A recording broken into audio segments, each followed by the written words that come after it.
the representative of the Emir of Benungwari, Zubairu Idris Abdul Rauf Damasan in Benungwari,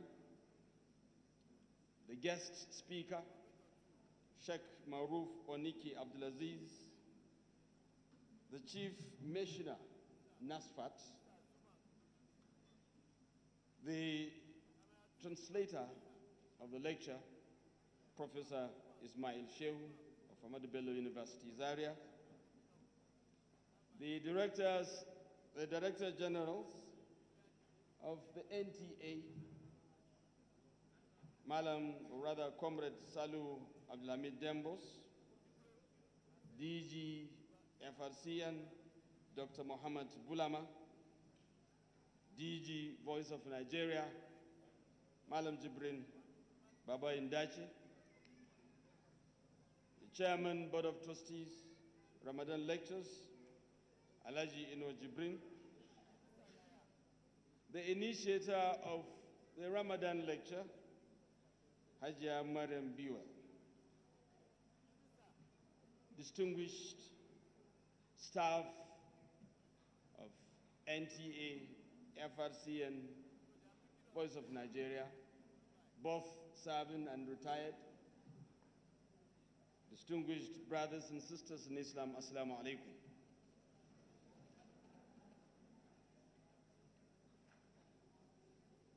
History, they say, mankind is a maker of history.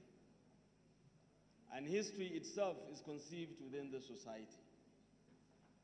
Today, history has been made. And as a testimony to that, we are on the 19th year of the Ramadan lectures. At-Takbir.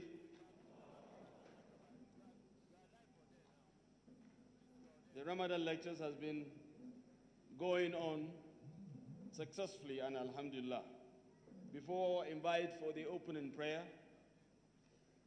let me quickly say that this program is transmitted live on social media. Good morning and thank you for joining us live from the largest television network of the Sub-Saharan Africa, the NTA, from the venue of the 19th edition of the annual Ramadan lecture, jointly organized by the Nigerian Television Authority, the NTA, Voice of Nigeria, VON, and the Federal Radio Corporation of Nigeria.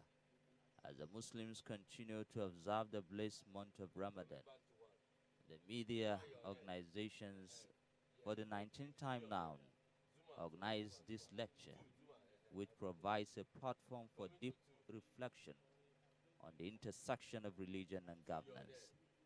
The theme for this year is Faith, Politics and Power, the involvement of ulamas in politics and its implication.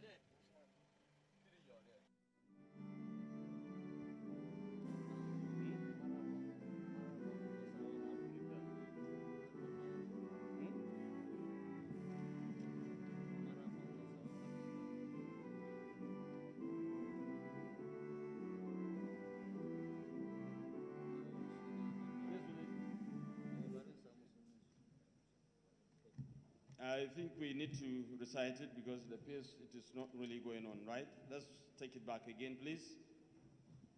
After the count of three. 1, 2, 3. Nigeria, we hail thee, our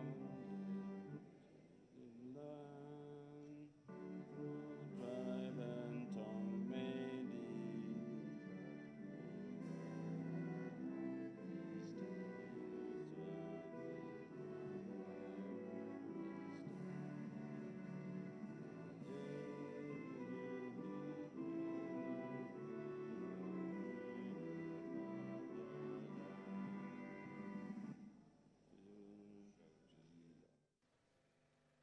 The event is today blessed with array of distinguished Islamic scholars, policy makers, including the Minister of Information, Muhammad Idris Malagi, as well as the Minister of Livestock Development, Idi Mukhtar Meha, including academicians who will dissect the implications of ulamas engaging in politics today.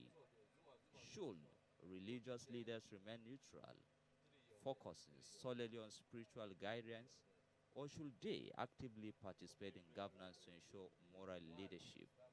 What are the consequences, both positive and negative, of their direct involvement in political process is what this lecture will dissect today for a proper view and perspective. Enjoy the rest of the program.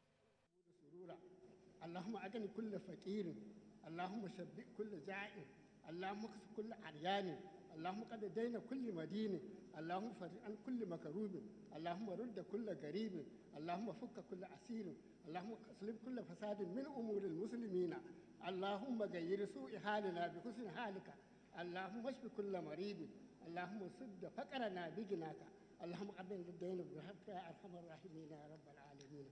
اللهم إنا نتبرأ من حولنا وقوتنا ونلتجئ إلى حولك وقوتك، اللهم أعنا ولا تعن علينا، وانصرنا ولا تنصر علينا، وهدنا ويسر الهدى لنا برحمتك يا أرحم الراحمين يا رب العالمين. اللهم إنا نسألك بأننا نشهد أنك أنت الله لا إله إلا أنت الأحد الصمد الذي لم يلد ولم يولد ولم يكن له كفوا أحد. سبحان ربك رب العزة عما يصفون وسلام على المرسلين والحمد لله رب العالمين.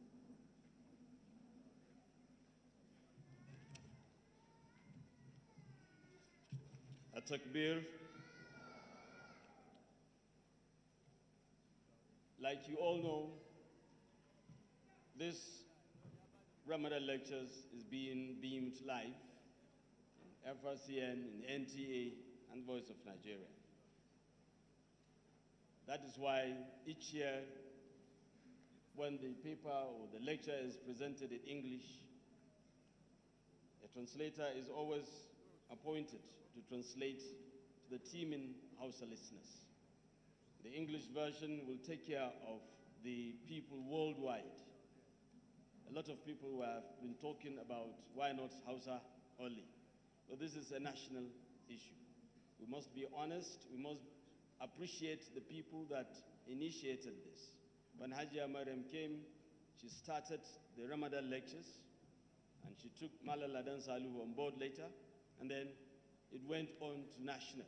At the national level, it became a phenomenon, something that is like a force.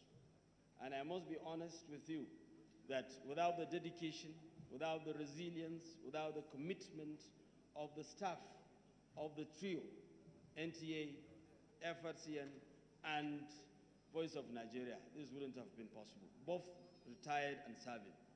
We thank God for that, and I say At-Takbir to that place. At-Takbir. I would like to invite one of the pillars, one of the stronghold of the Ramadan lectures. He has been a real force behind the organization, the selection of the lecturers, and ensuring that everything is done in accordance with the procedure. For the welcome address, I invite our brother, the DG NTA, Comrade Salu Abdulhamid Dembos, to please welcome our guest.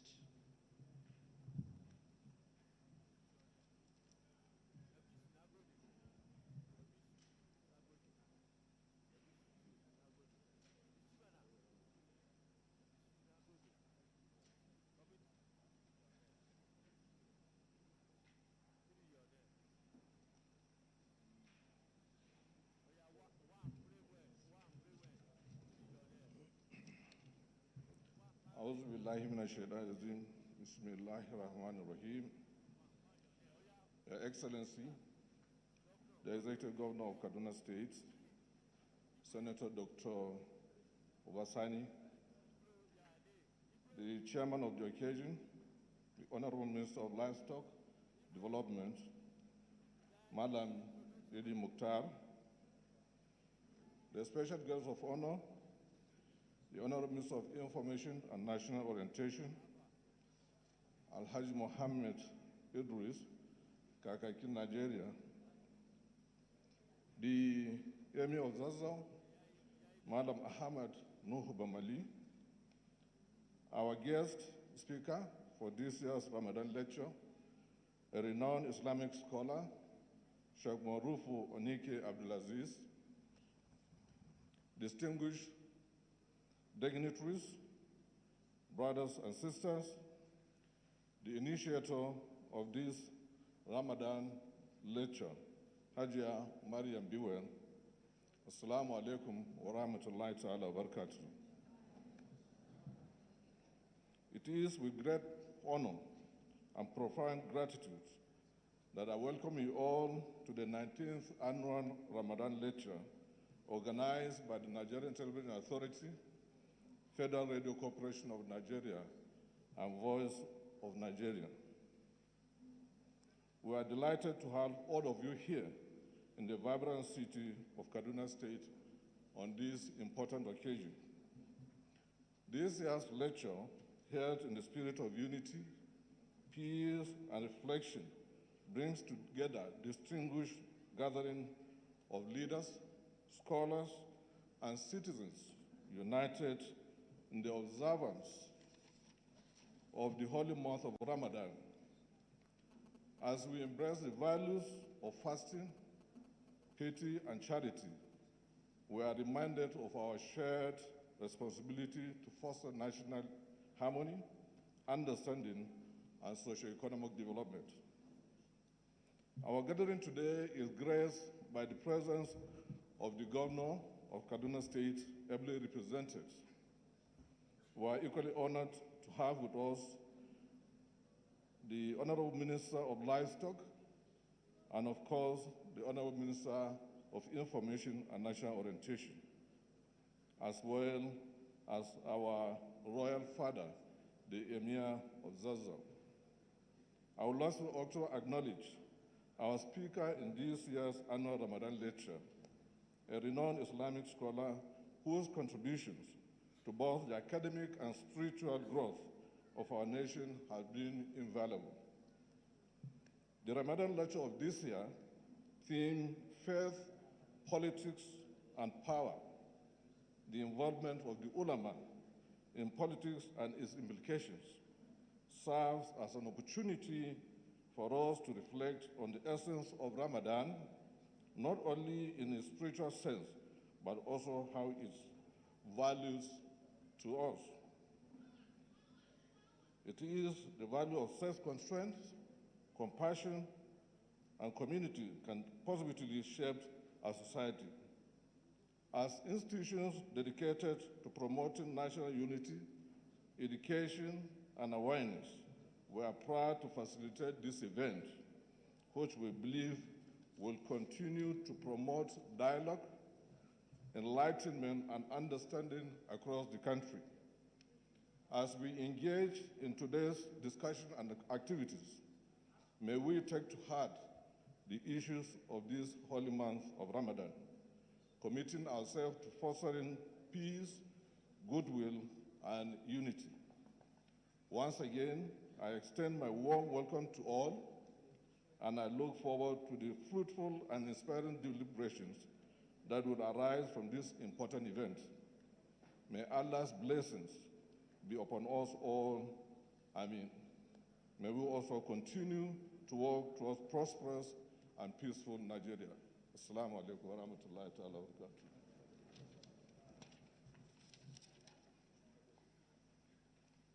Takbir.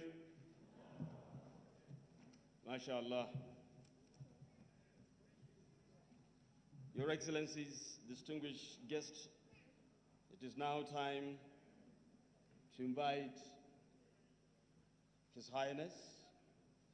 We apologize for the Royal Highness, ought to have been His Highness, the Emir of Zazzau, Malam Ahmed Nuh Bamali, CFR, and the Chairman, Council of Chiefs, Kaduna State.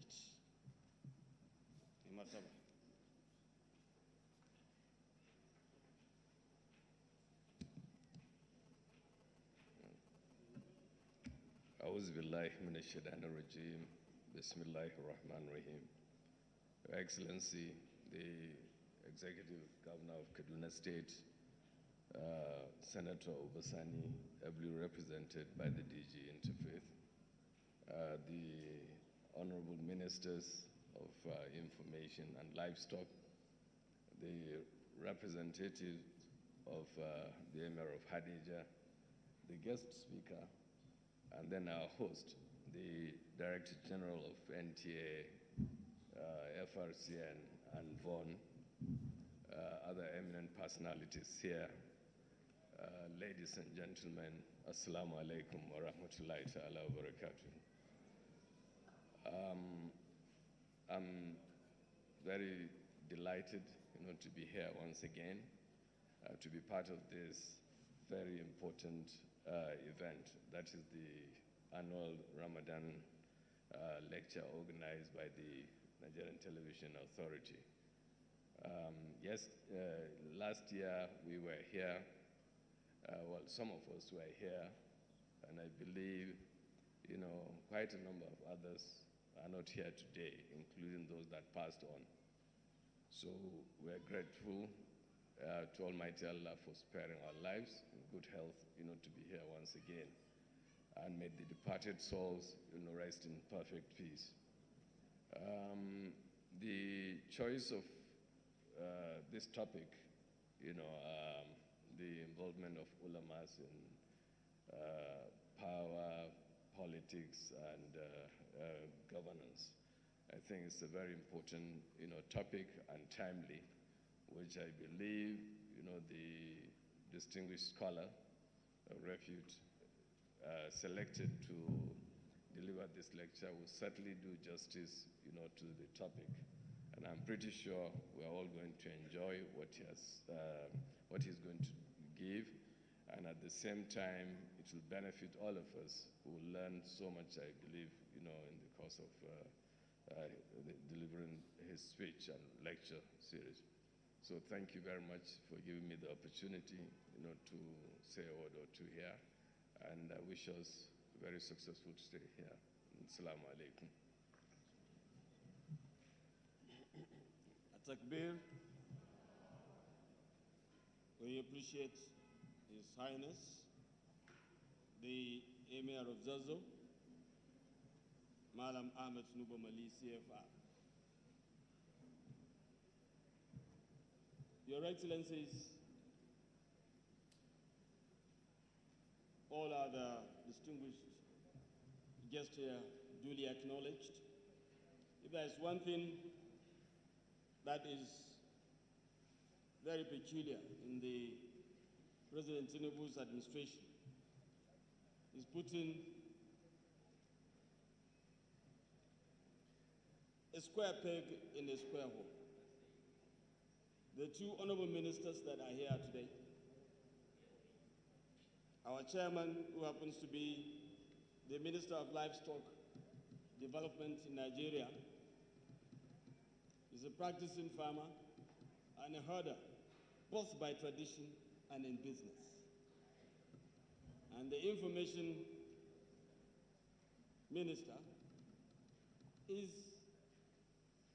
a media person, both in business and in interest. And they are doing it accordingly. It is my singular honor and privilege to invite the chairman of the occasion,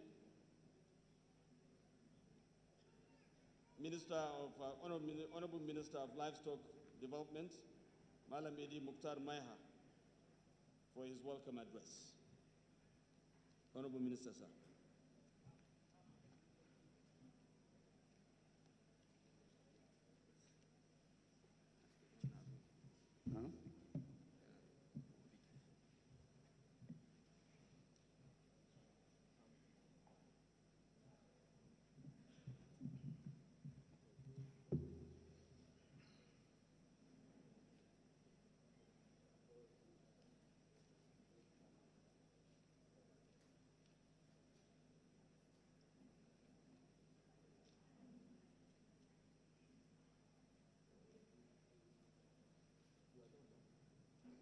أعوذ بالله من الشيطان الرجيم من خمزه ونفخه ونفسه إن الحمد لله نحمده ونستعينه ونستغفره ونعوذ من شرور أنفسنا ومن سيئات أعمالنا من يهد الله فما له مضل له ومن يضلل فلا هادي له وأشهد أن لا إله إلا الله وحده لا شريك له وأن محمدا عبده ورسوله يا أيها الذين آمنوا اتقوا الله حق تقاته ولا تموتن إلا وأنتم مسلمون يا أيها الذين آمنوا يا أيها الناس اتقوا ربكم الذي خلقكم من نفس واحدة وخلق منها زوجها وبث منهما رجالا ونساء واتقوا الله الذي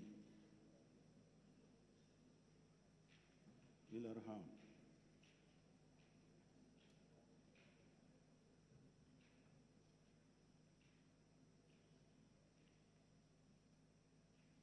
واتقوا الله الذي بالأرحام ونساء واتقوا الله تساءلون بالأرحام إن الله عليكم رقيبا يا أيها الذين آمنوا اتقوا الله وقولوا قولا سديدا يصلح لكم أعمالكم ويغفر لكم ذنوبكم ومن يطع الله ورسوله فقد فاز عظيما أما بعد اللهم صل على محمد وعلى آل محمد كما صليت على إبراهيم وعلى آل إبراهيم وبارك على محمد وعلى آل محمد كما باركت على إبراهيم وعلى آل إبراهيم إنك حميد مجيد. Your Excellency, the Governor of Kaduna State, ably represented here, my senior colleague, friend, brother, and neighbor, the Minister of Information and National Orientation, the Amir al-Mu'mineen and Emir of Zazzau, the Emir of Hadija, ably represented here, the Emir of Birnin Gwari, ably represented here, distinguished Director General of NTA, FRCN of Voice of Nigeria, who are the principal organizers of this engagement,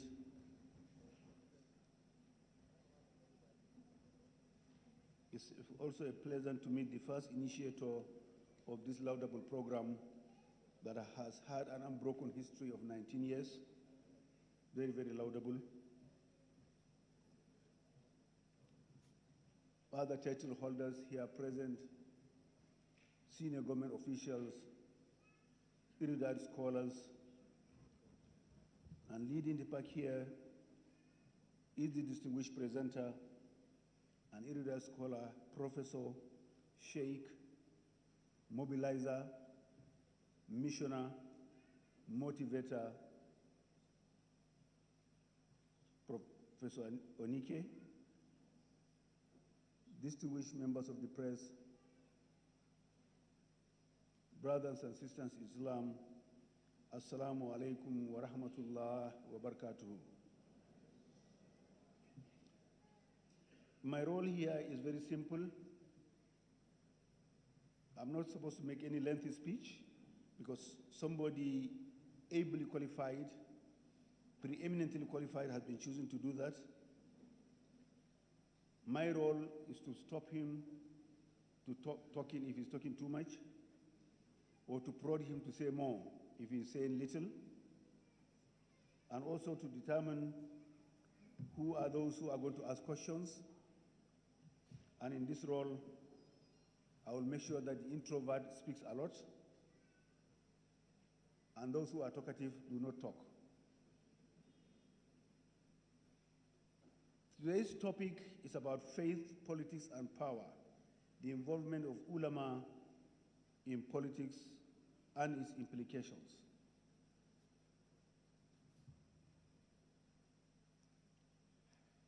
I'm not going to delve into any semantic analysis. That is the job of the orator, the sheikh who is going to take the stage very soon. However, faith, politics, power, and ulama are not operating in a vacuum. And I do believe those who crafted this topic today have one country in mind, and that is our beloved nation. To operationalize these concepts, we need a geographical location to give it a contextual meaning. The words faith, politics, and power, and the ulama And the choice of this democratic group, the ulama, has a principal reason.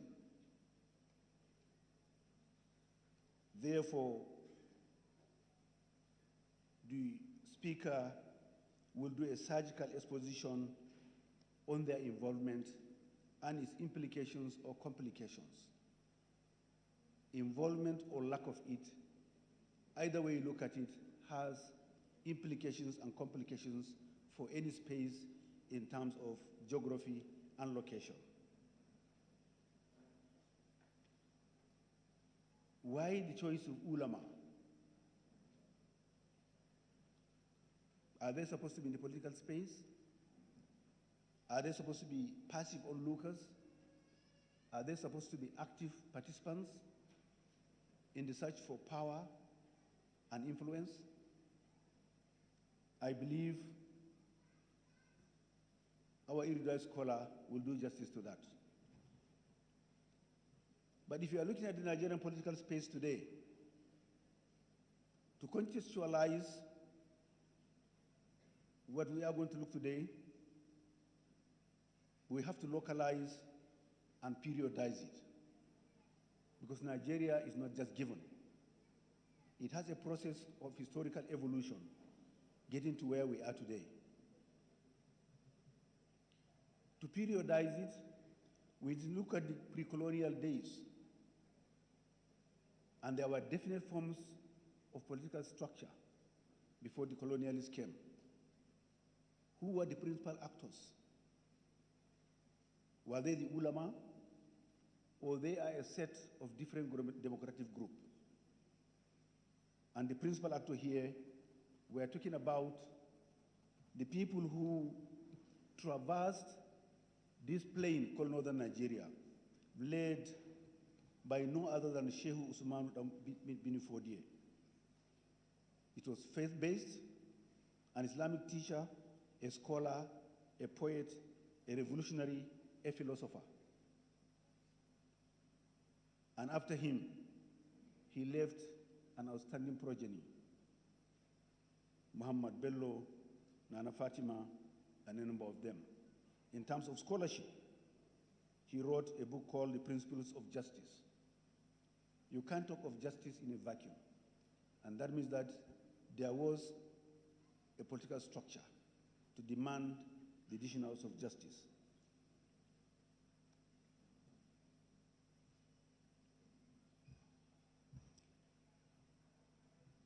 Looking at the political evolution, when the colonialists came, they discovered there was a system of administration called the caliphate in the north. The scholars were at the helm of affairs. They commanded both the political, the administrative, the military, and the judicial system. Why were they involved at that level? It was for the sheer seeking of justice, the issues of value, fairness, and integrity. They fashioned out values of leadership and values of followership. Therefore, the system had bequeathed to us, after the colonialists, what we all know as the Sarauta system, which is still with us today. But since that time, the Sarauta system was basically faith-based, and the intellectuals, the sheikhs, the ulama, were in the driving seat. There was a social order that yielded a lot of internal trade, economic boom, and political development. Enter the colonial era. It was simple. To conquer the people and the land, you just needed to conquer the leadership. And that's what precisely happened. Without that political administrative mechanism, it would have been a different story altogether. But that framework gave us what today we refer to as indirect rule.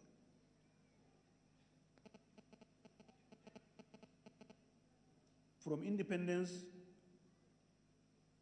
to date, military rule, Republican constitutions, First Republic, Second Republic, to where we are today.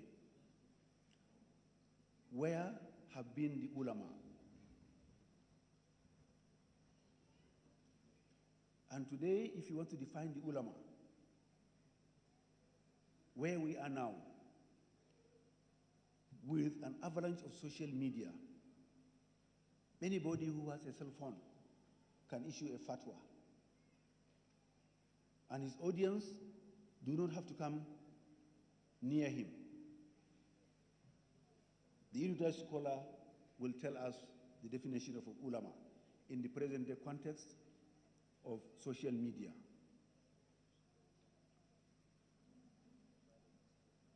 Faith, politics, and power.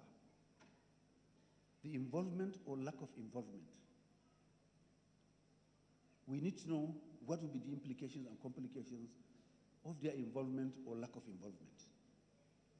It is important to understand that today politics is too serious to be left to politicians. And if the ulama are involved, have the politicians failed? If the ulamas are going to be involved, what new thing are they bringing to the table?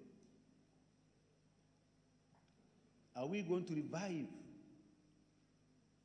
the pre-independence values of governance, equity, sense of justice and fairness? Because then we had the ulama at the helm of affairs. The present-day ulama, if they are involved, will they change the narrative?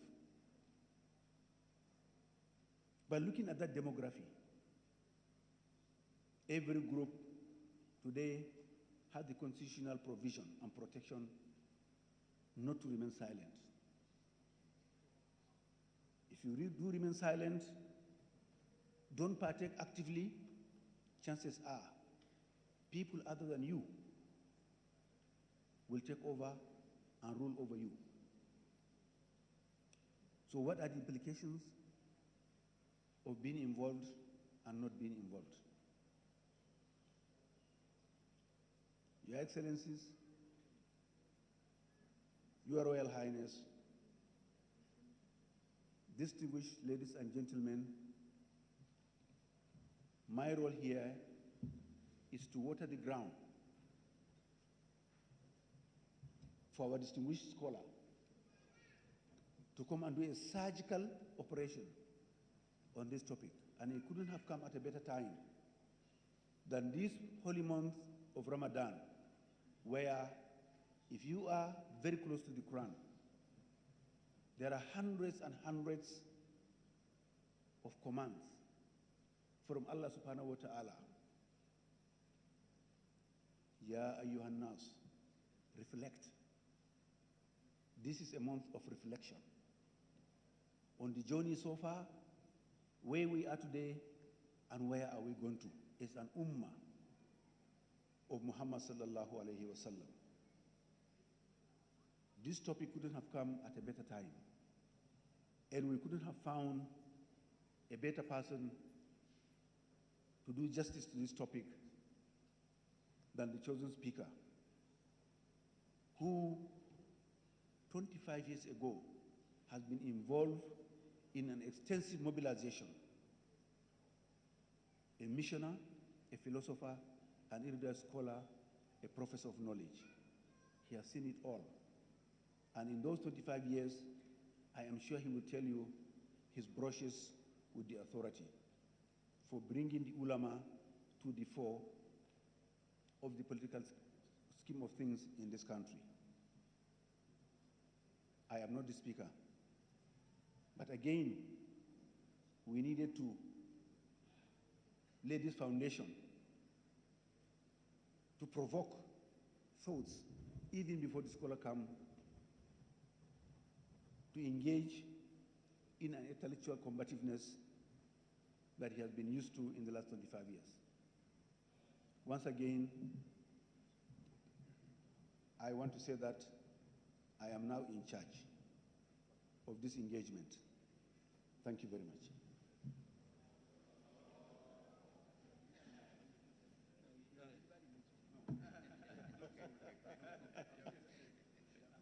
Thank you so much, the Honorable Minister and the Chairman of the occasion. Honorable Idi Mukhtar Maya. Atakbir.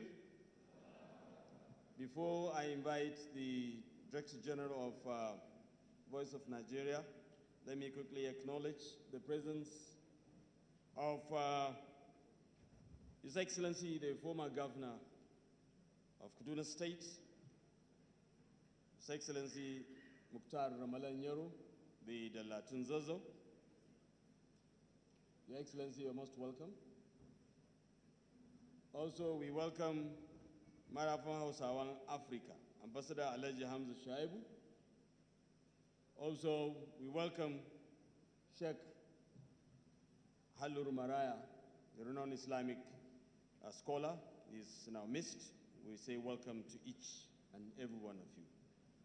It is now time for goodwill message, and to do just that, it is my singular honor and privilege to invite the Director General of the Voice of Nigeria, Malam Jibrin Baba Indachi, to please deliver the message.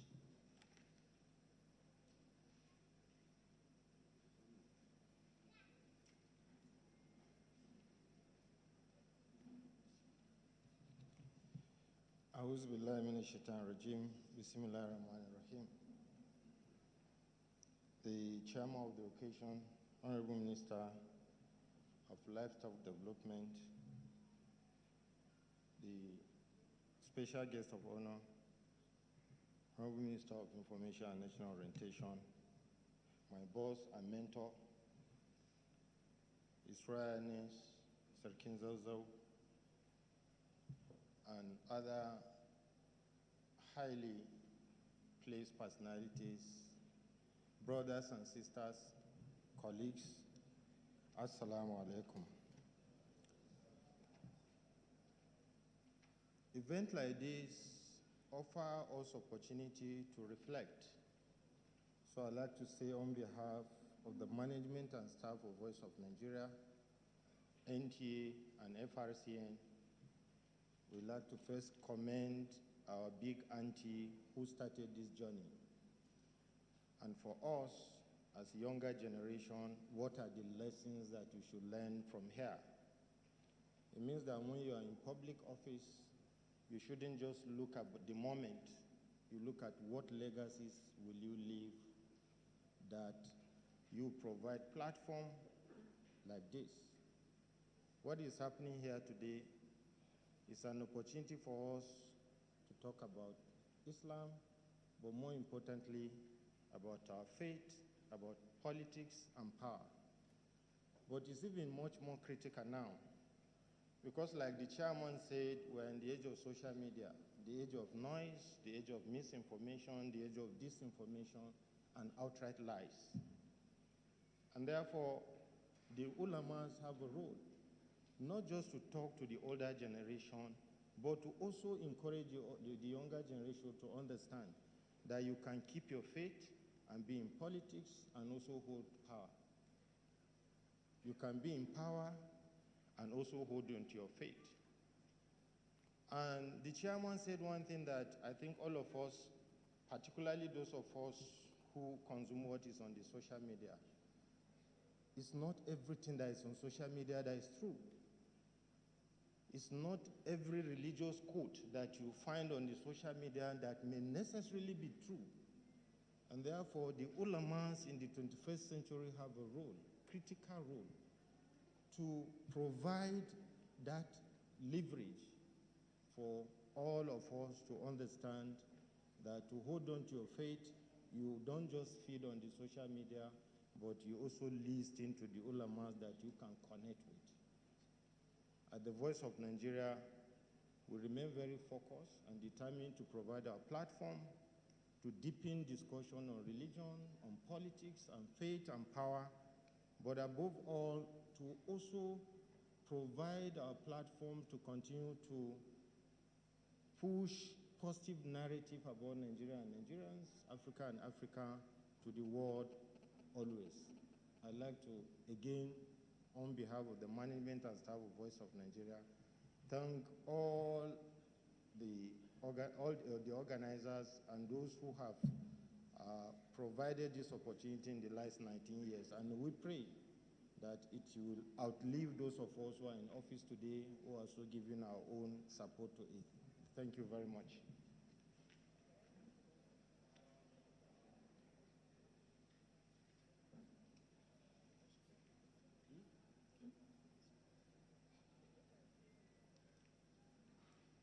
Takbir. You see, I've just been informed one vital information, which is very inspiring. Our chief lecturer or guest lecturer, little did some of us know that he was a trained engineer. As an engineer, he ventured into activities of Islam and became a scholar. This is really inspiring. So today, we have Sheikh Maruf Oniki Abdulaziz, the Chief Missioner Nasfat, as our guest lecturer. I don't know but I was told engineering, electrical engineering, and how they connived, how they converged. This is really amazing. Do I say Sheikh Engineer Maruf?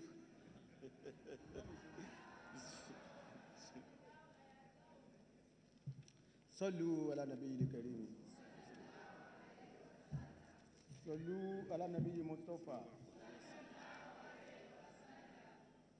أعوذ بالله من الشيطان الرجيم بسم الله الرحمن الرحيم الحمد لله الأول بلا ابتداء والآخر بلا انتهاء والذي لا يفنى ولا ينفد ولا يكون إلا ما يريد فهلوا لما يريد يحيي ويميت مالك الملك ذو الجلال والإكرام والذي بالنعمة تتم الصالحات وبعفوه تكفر الذنوب والسيئات وبكرامه تقبل القربان والعطايا وبلطفه تستر العيوب والصلاة والذي يديك وابك أمات وحيا هذا وارشدا منا واتو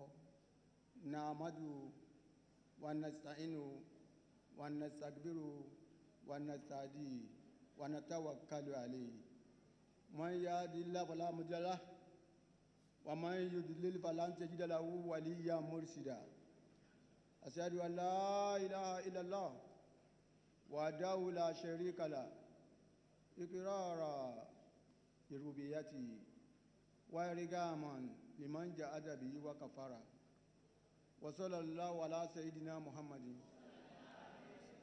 وعلى آله وصحبه وسلم تسليما كثيرا دائما أبدا إلى يوم الدين حسبنا الله ونعم الوكيل نعم المولى ونعم النصير. I thank the Almighty Allah. I praise the Almighty Allah. I appreciate the Almighty Allah. I salute the Almighty Allah. I glorify the name of the Almighty Allah, the first without any beginning, the last without any point of termination. The Almighty Allah does whatever He wishes, but He will never make any mistake. He is the Lord of all lords. He is the King of all kings. He is the Master of all masters. He is the Judge of all judges. He is the leader of all leaders. Yesterday, He controlled the heaven and earth. Today, He is the one controlling the heaven and earth. Tomorrow, the control of heaven and earth will remain in His hand. After the Almighty Allah, it remains the Almighty Allah. We thank Him for perfecting His civil on us, for making us to be human, We thank Him for overlooking our shortcomings. We thank Him for accepting our offerings. We thank Him for covering our mistakes, our weaknesses. We seek His guidance. We seek His favor. We seek His help. Wherever He has guided aright, nobody can lead Him astray. Wherever Allah has been made to go astray, nobody can guide Him aright. I seek the blessings of Allah on our noble Prophet Muhammad. May Allah continue to bless him, bless all his companions, and the entire members of his household. After thanking Allah, after seeking Allah's blessing on Prophet Muhammad sallallahu alaihi wasallam, I want to thank the management, the staff, the DGs, the DG of NTA, DG of FRCN, DG of PON, for inviting me to this program. May Allah reward you abundantly. We are not taking it for granted, because any scholar or any student of knowledge who is given an opportunity to come and hear his view, they are doing him a favor. They are doing him a favor. Some time ago, one of our noble scholars in Kaduna here was killed. Another person was appointed in his place. Unfortunately for the man who was appointed to replace him, government announced the ban on Okada in the metropolis at that time. And as you are aware, it's only the less privileged among us that attend lecture most of the time. Those who have made it, we don't have time for Allah's lecture, Allah's word. They will tell you, I'm busy. Please, I have business meeting to attend to. On the day that the man was about to start his tafsir, I was told that to go to the venue, and he couldn't see a crowd. He met very few people, and he was surprised. He said the government had banned the riding of Okada in the metropolis. And he looked at himself, he said, now I know my worth in the sight of Allah. Now I know my rank in the sight of Allah. I have the message of Allah to deliver. There's nobody to listen. Inviting me here is an honor. I don't take it for granted. May Allah reward all of us for what we are going to do here today. I want to appreciate the chairman who has done 90% of my job. And I told him, you have delivered the lecture. He said, I have delivered the lecture. In Yoruba land, we have a proverb. My brother will translate it into Hausa language. A fowl is crying that it doesn't have teeth. Those of us who have teeth, are we eating stone? A fowl say, your hen say, I don't have teeth, and he's taking corn, he's taking millet, he's taking gero, he's taking all forms, and he's crying, I don't have teeth. Those of us who have teeth, what do we take? You don't take stone. May Allah reward them abundantly for making my job easy. The Honorable Minister for Information, who have been doing a very fantastic job for this government. Nobody will claim not to know your effort in stabilizing the government of President Bola Ahmed Tinubu. Alhaji Idris, may Allah reward you for what you are doing. This will be the second time I will meet him physically. We met in the villa some time ago, about a year or 1.5 years ago. Jazakumullah khairan for what you are doing. I thank all of you for coming. May Allah add what you are doing now to your scale of good deeds on the day of Qiyamah. May Allah not consider your being here as a waste of time. If you are here, say you want to listen to a lecture, and Allah says it doesn't have a value, it carries no weight, there's no one else you can take the effort to. May Allah add what you are doing now to to the scale of good deeds on Joe Kiyama. I've not been given a duration, but I will time myself, because Yoruba land, they say, if they ask you to finish the entire food, you leave some, you won't finish it. Your host say, my guest, finish the entire food. If you are a man of virtue, you won't finish the entire food, you will leave some. I will time myself. Whatever I've been able to deliver here today, may Allah make it beneficial to all of you. My lecture, my paper.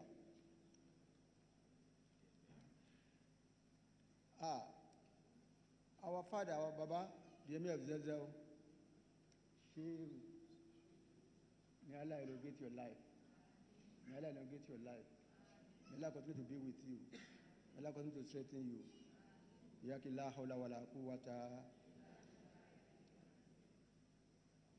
My paper is divided into 8 parts.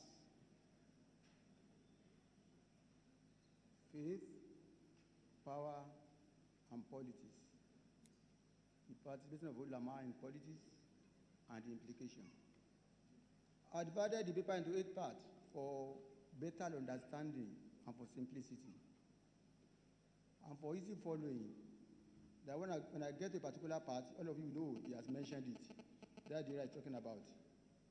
I will lay the foundation for my lecture, the way you understand it. At that foundation, I won't reach conclusion. I will leave the conclusion. I will leave the summary of that foundation till the end of the lecture. And by the time I finish the lecture, I will come back to it, and you will now tell me that, oh, that is the foundation that is laid. I will lay the foundation for the lecture. I will divide some terms. Because if you are to lecture, if you are to deliver a paper, what will make the audience to understand your thinking is for you to break the terms into easily understandable words. The way they will understand it, the way they will pick it, not dogon tureji. I will define the terms. And I will now talk about Islam, Muslims, and politics.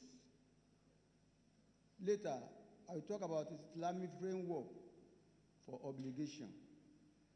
Then I will talk on responsibility of every Muslim to abide and follow Quran chapter 3, verse 104. Al-Amr bil Ma'rufi wa Nahyu anil Munkar. How we are all enjoined by Allah to make sure that we command goodness and we forbid evil. And we realize that political participation is a practical way of carrying out that command of Allah. I will talk about religion and state in Islam. We're talking about religion. From Islamic perspective, what are we talking about? What are the views of the scholars on Islam, on religion and state? Now talk about the prospects and challenges of our scholars getting involved in politics, active politics, partisan politics. We are all political animals. But then getting involved in politics, being card-carrying members, promoting a particular party manifesto, sticking out their necks that we are in support of a particular party. What are these challenges? What are the prospects? There are 6 prospects, and there are about 8 challenges. Don't mind the number of challenges. Don't mind the number of prospects. We are going to look at it together. We'll look at the prospect, look at the challenges, and we'll weigh the 2 of them, and later we will arrive at a particular conclusion. We will conclude and we will recommend. Foundation.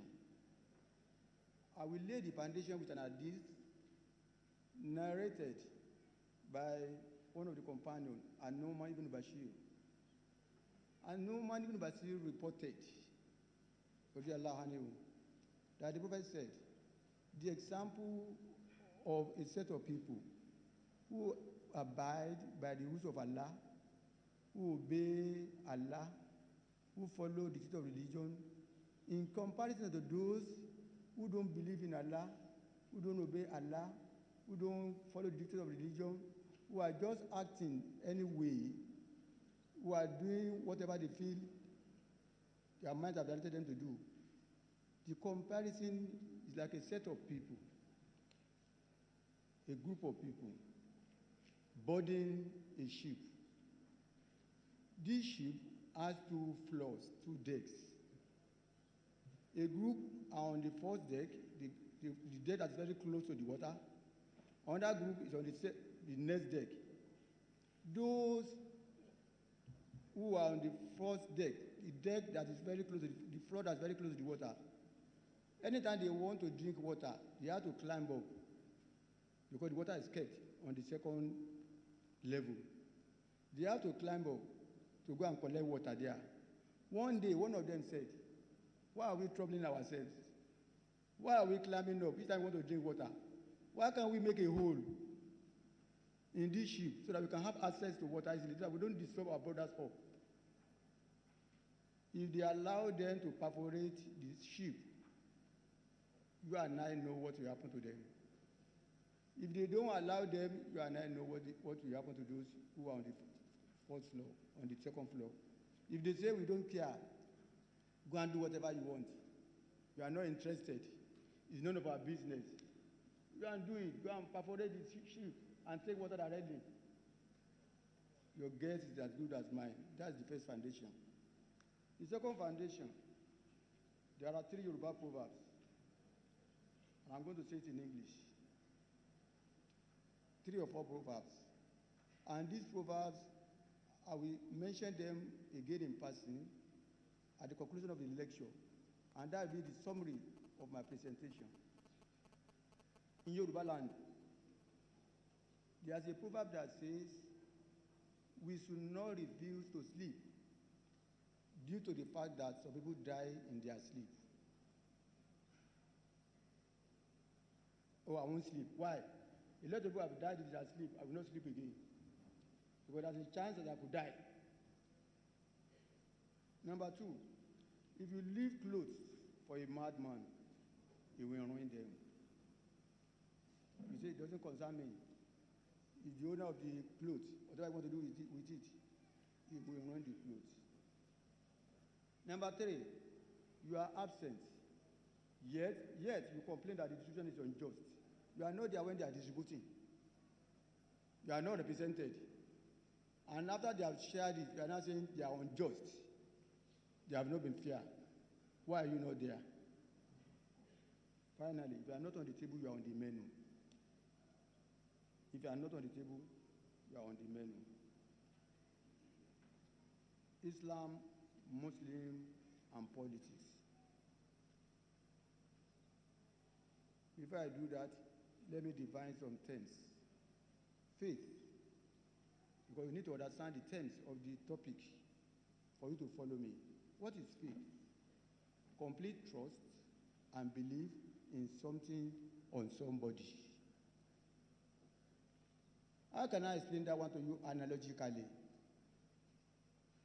If you pick your child and you throw him up, your own child, and you are the father, and he recognizes you as the father, if you throw him up, how will the child react? How will he react? He will smile. He said, "I have faith in you. You won't let anything happen to me." That is faith. Allow somebody here to throw him up, he will cry. But you as the father, when you throw your child up, he has that faith that nothing will happen to me. I'm in a safe hand. That is the definition of faith. As regards religion, it's a belief in the doctrine of a particular religion based on spiritual conviction and not a proof. We believe in Allah without saying Allah. We believe in the Prophet sallallahu alaihi wasallam without saying the Prophet sallallahu alaihi wasallam. Muslims perform ablution.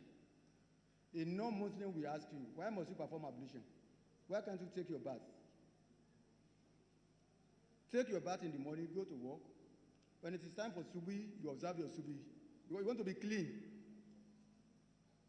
For those who understand ablution to mean cleanness only, why don't you just take your bath, go to work? It is time for Zuhri, you observe Zuhri. Time for Asri, you observe Asri. Time for Maghrib, you observe Maghrib. Time for Isha, you observe Isha. That is logical reasoning. But we believe it spiritually. Why do we believe it spiritually? If you don't have water to do ablution, what do you use? What do you use? How can sand make you clean? It means it's a spiritual thing, not scientific thing. Okay, you have to prove to me you have to be clean. And you must have that answer. Otherwise, a native will convince you and confuse you. If you perform ablution and you put on your socks, and you want to renew your ablution, you don't have to remove your sock. Where do you wipe? Top or down? Top. Where is expected to be dirty? It's not really a matter of common sense. It's a spiritual thing.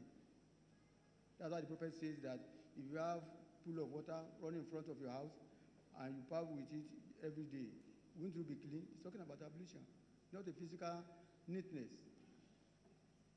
Power. Before I forget, when I'm referring to faith in this paper, I'm talking about Islamic faith and Christianity faith. I'm talking about religion. Power. What is power? Oh, you all know that power is sweet. It is the ability or capacity to influence the behavior of others. The capacity or ability to influence it. As I'm talking to you now, I have power. I have the power of the mic. If I ask all of you to stand up, won't you stand up? Even our honorable ministers will stand up. That is the power of the mic. I was with a governor one day, and somebody came to report that armed robbers were disturbing them in their area. And the governor just looked by his side. He looked at the special advisor to the governor on security. And he said, Mr. Man, thieves, robbers should not go to that area again. I said, is that all? He said, that is all. He said, they will never get there again. That is power. That is power. And all of us, we need power. If you are not on the table, you are on the menu. Number 4, politics. These are activities associated with the governance of an area or a country. And governance in Islam is predicated on justice, accountability, and consultation. When I'm referring to politics in this paper, in this my presentation, I'm talking about the ulama being identified with a particular party. What are the implications? I'm talking about ulama being card-carrying members of a particular party. I'm talking about the ulama getting involved in active party activities. It has prospects. It has a lot of challenges. And that's why I've said in one of the proverbs that you cannot say because people die in their sleep, you refuse to sleep. You will eventually die. Who are the ulama? The ulama are a group of Muslim scholars that have been recognized as having expertise in Islamic theology. Not only I memorized the Quran, I wrote the Quran offhand. You are not an ulama, you are not an alim, yet you are a student of knowledge. When we refer to the ulama here, we are talking about those who influence the thought of people, who are followers, who will direct the behaviors of their jama'ah, who will talk to them and say, tomorrow is the election. I want you to vote for party Unike. And all of them will go there in droves. Those are the ulama I'm referring to here. Those who have followers, those who can influence, those who can convince, those who can direct people to vote by local party and they will vote for that party. It has a lot of advantages and it has a lot of disadvantages. We will weigh the two by the time I list the advantages. Islam, Muslim, and politics. I want you to know here that Islamic teachings extend beyond personal piety and personal religious obligations. What am I saying? Islam goes beyond going to the mosque. Islam goes beyond observing Hajj. Islam goes beyond fasting the month of Ramadan. Islam goes beyond doing azkar in the mosque. We need to be involved in some of the activities that affect our lives, because we are part of the larger society. وَتَعَوَّنُوا عَلَى الْبِرِّ وَالتَّقْوَى وَلَا تَعَوَّنُوا عَلَى الْإِثْمِ وَالْعُدْوَانِ. Quran chapter 5, verse 2. Allah says, cooperate with one another in enjoying righteousness. Don't cooperate in committing sins. It means Muslims, I'm not talking about scholars now, only Muslims must be interested in how we are governed. We can't fold our arms and say, no, we don't get involved. Number two, getting involved in politics as a Muslim is in line with Quran chapter 8, verse 25, where Allah says, in Quran chapter 3, verse 104, where Allah says, وَلْتَكُمْ مِنْكُمْ أُمَّةٌ يَدْعُونَ إِلَى الْخَيْرِ وَيَأْمُرُونَ بِالْمَعْرُوفِ وَيَنْهَوْنَ عَنِ الْمُنكَرِ وَأُولَٰئِكَ هُمُ الْمُفْلِحُونَ. Let arise a group of people who will enjoy goodness and forbid evil. It means some people will have to be involved in active politics fully. While you perform your role as a voter, but some people must be in active party politics. If you don't get involved in it, and we say it's dirty, Allah says, وَاتَّقُوا فِتْنَةً لَا تُصِيبَنَّ الَّذِينَ ظَلَمُوا مِنكُمْ خَاصَّةً وَاعْلَمُوا أَنَّ اللَّهَ شَدِيدُ الْعِقَابِ. He says, fear that fitna, fear that trial. If you fold your hand, I don't know what to get, politics is dirty. When the challenges, when the fitna comes, when the challenges come, it will not affect only those who are creating problems. It will affect all of you. And I'll talk about the Islamic framework of obligations. As Muslims, whatever you do falls under two categories: Fardu Ain, Fardu Kifaya. You have two obligations on your head. One of the obligations, you have to do it alone. Nobody can assist you to do it. The other obligation, once a group of people decide to do it, the responsibility is lifted upon you. Individual obligations are daily prayers, fasting, zakat, goodness to parents, no committing shirking, no committing sinner. You are going to be responsible for your Qiyamah. Nobody can take it off from you. If you die and say, oh, my child, after my death, please repay my salat. They can repay your Hajj. You cannot repay your salat. They are individual obligation. Societal obligation, e.g., availability of professionals. Every society must have engineers. Every society must have politicians. Every society must have medical doctors. Every society must have nurses. Every society must have farmers. Every society must have agriculturists. Every society must have mechanics. Every society must have tailors. And once a group of people have decided to go to that profession, you are exempted. Some people must go into politics actively. All of us cannot be in Aso Rock. All of us cannot be in the government house. All of us cannot be. Some people must do it. It is societal obligation. The difference between the two.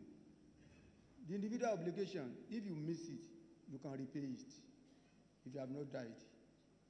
If you miss your salat, you can repay your salat. You miss your fasting, you can repay your fasting. You can perform Hajj several times. But societal obligation, like saving people in the accident, you cannot postpone it. Observing Janazah is a societal obligation. If somebody dies, a group of us must take care of the dead, bathe the dead, shroud it, and bury it. And once they have done it, the obligation is lifted from others. A dying person who needs drug and food must be attended to immediately. Don't postpone it. A burning house must be attended to immediately. Don't postpone it. And all of us cannot be attended to a burning house. Once a group has done it, Allah will reward them and we won't be committing any sin. Individual obligations, it has predetermined times, it has predetermined places, and it has predetermined procedures. Everybody knows when we pray Salat. Everybody knows where we pray Salat.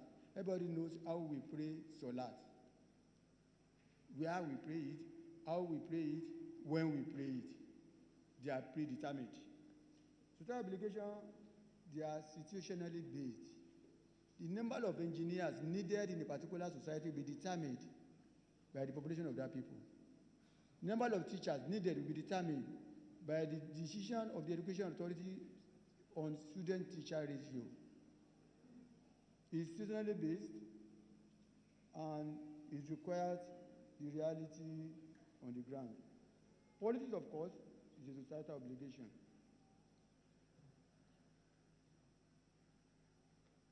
Let me go to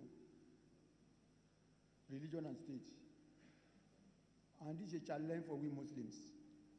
We find ourselves here in a multi-religious setup. And I have to sign this to you. Please note it. Nigeria is not a secular country. What is secularism? Godlessness. Nigeria is not a godless country.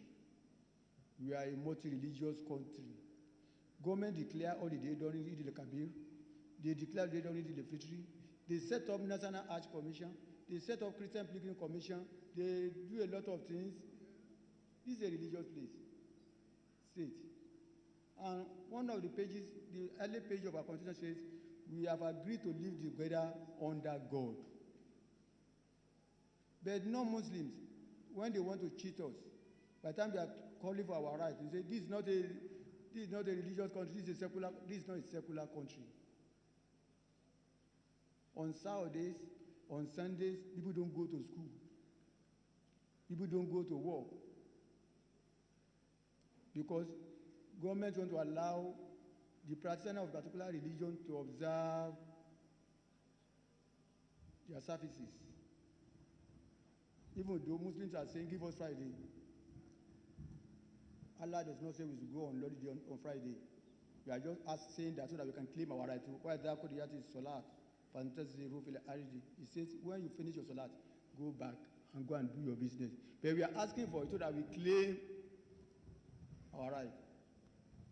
What is source for the goose is source for the gander. Generally speaking, in Islam, religion and state, they are twins. They cannot be separated. If you find yourself in an Islamic state, you have to thank your God. Religion and state, Imam Ghazali says, religion and state, they are interwoven. You cannot separate the two. Because Muslims have to be governed by the dictate of their religion.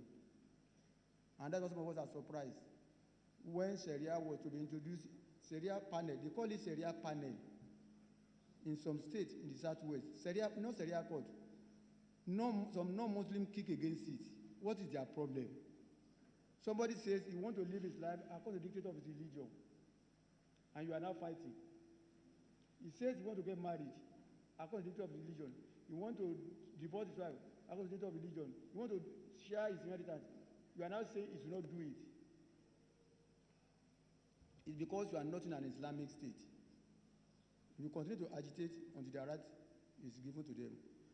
In generally speaking, from Islamic perspective, states and religion, they move hand in hand.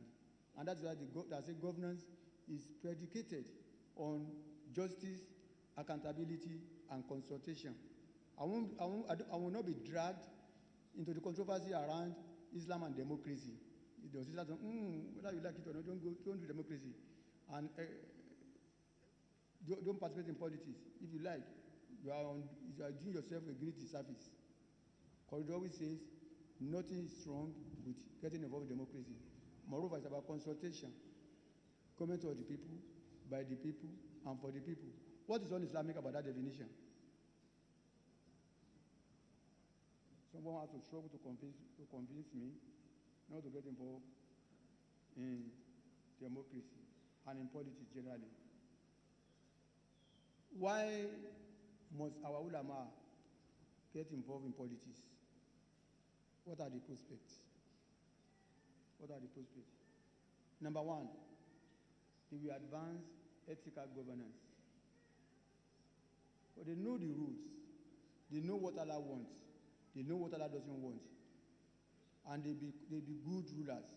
They be good leaders. Prophet ﷺ says, a day of just leadership is better than 60 years of worship. And a legal limit properly established in the land is more pure for it than 40 days of rain. If you are fortunate to be led by a Muslim scholar, as a governor, as a president, as a minister, ethical governance should be assured if there's nothing wrong. But he will know what Allah says, he will know what the Prophet says, that if you lead 10 people, only 10 people, on the day of Qiyamah, you will be in chains until those 10 people say you are free. You have not deprived them of their right. I'm not communicating. Because they know the implication of being a bad ruler, know the implication of being a bad leader. If they are involved in politics, they will advance ethical governance. Number two, if they get involved in politics, they will represent Muslims' interests.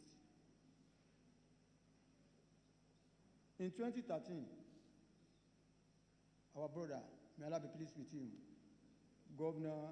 former Governor Raji Basola, signed the cremation law in Lagos. Cremation law. That if your parent dies, either of them dies, you have the right to burn your parent. Set them on fire. Government is able to set them on fire. It's a law. When the law was to be introduced, there were so many public hearings. Some of us went there. But eventually it was signed to law in 2013.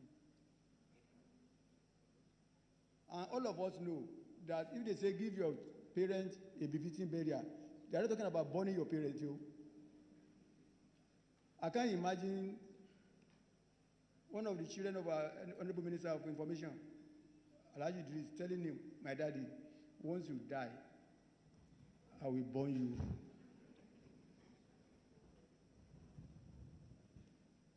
Once you die, when the President says, Kasuru asimil mayit, kakasirihi ayyam. Kasuru asimil mayit, kakasirihi ayyam. Prophet says, breaking the bone of a dead person is like breaking his bone when it's alive. If you burn a dead person, Allah will write it for you as if you are burning him when he's alive.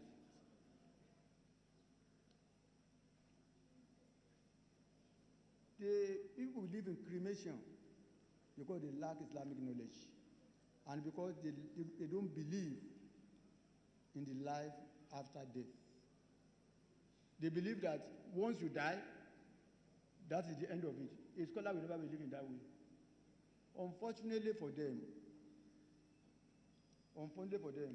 there's a particular man, you can Google it. His name is Jeffrey Long. Jeffrey Long. He's different from Jeffrey Lang.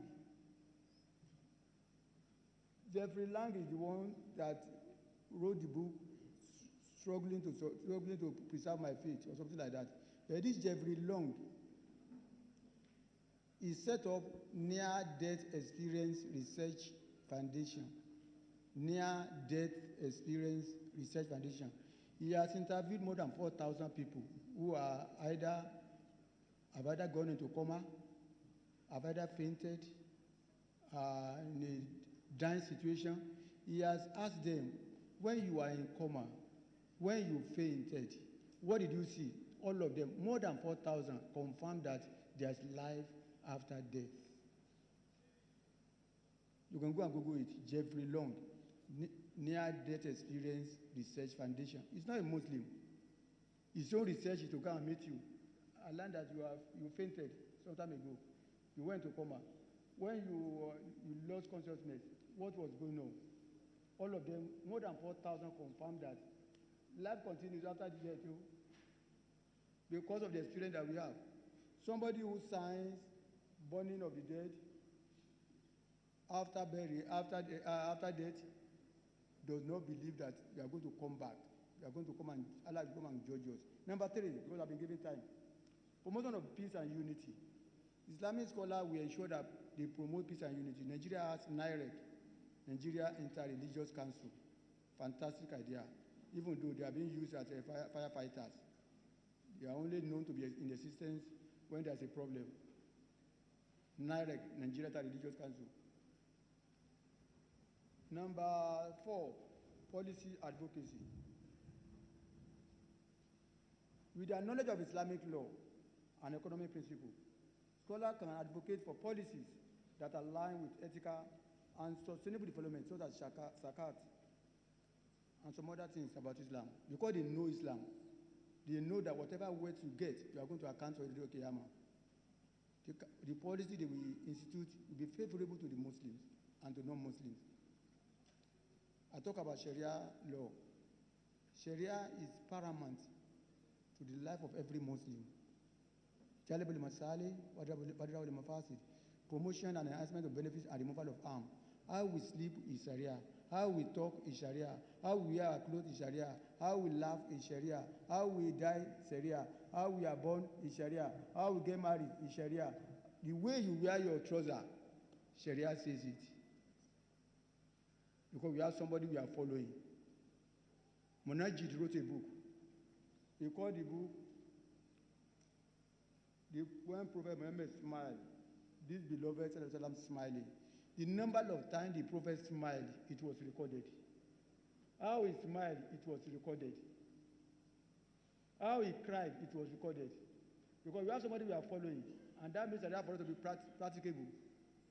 How you must laugh. So, companion will say when the Prophet laughed, they could see his upper molar. They could see his teeth here. They notice everything about him, because we have people we are following, and that's where we are practicing the best religion. We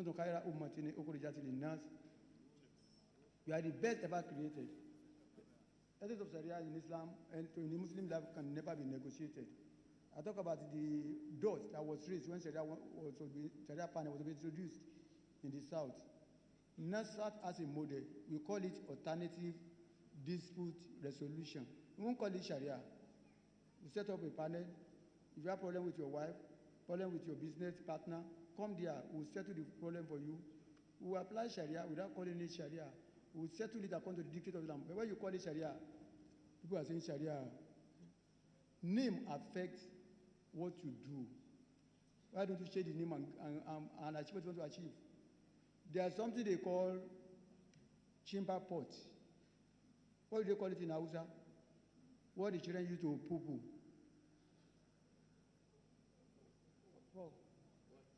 Po.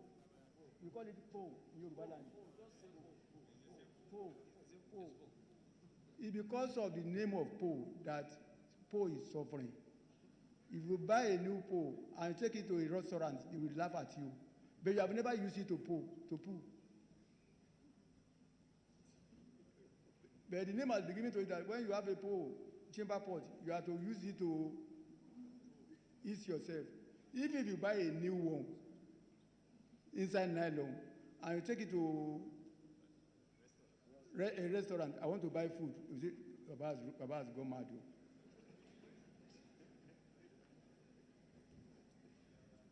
They empower the Huma if they get involved in politics. They will educate us on how to vote. They will educate us on our political responsibility as Muslims. Let me rush down to the, and they will reduce, if they get involved in politics, we expect that corruption will reduce. What are the challenges? Number one, political exploitation. Politicians, they will exploit our scholars. They know that they don't have the experience. They know that they don't know how politics is played in Nigeria. If you are a scholar and you get involved in politics, they will exploit you. They will use you to achieve their aims. You will stay on the minbari and be campaigning for them. If they win, you are in trouble. If they lose, you are in trouble. If they lose, you lose followership.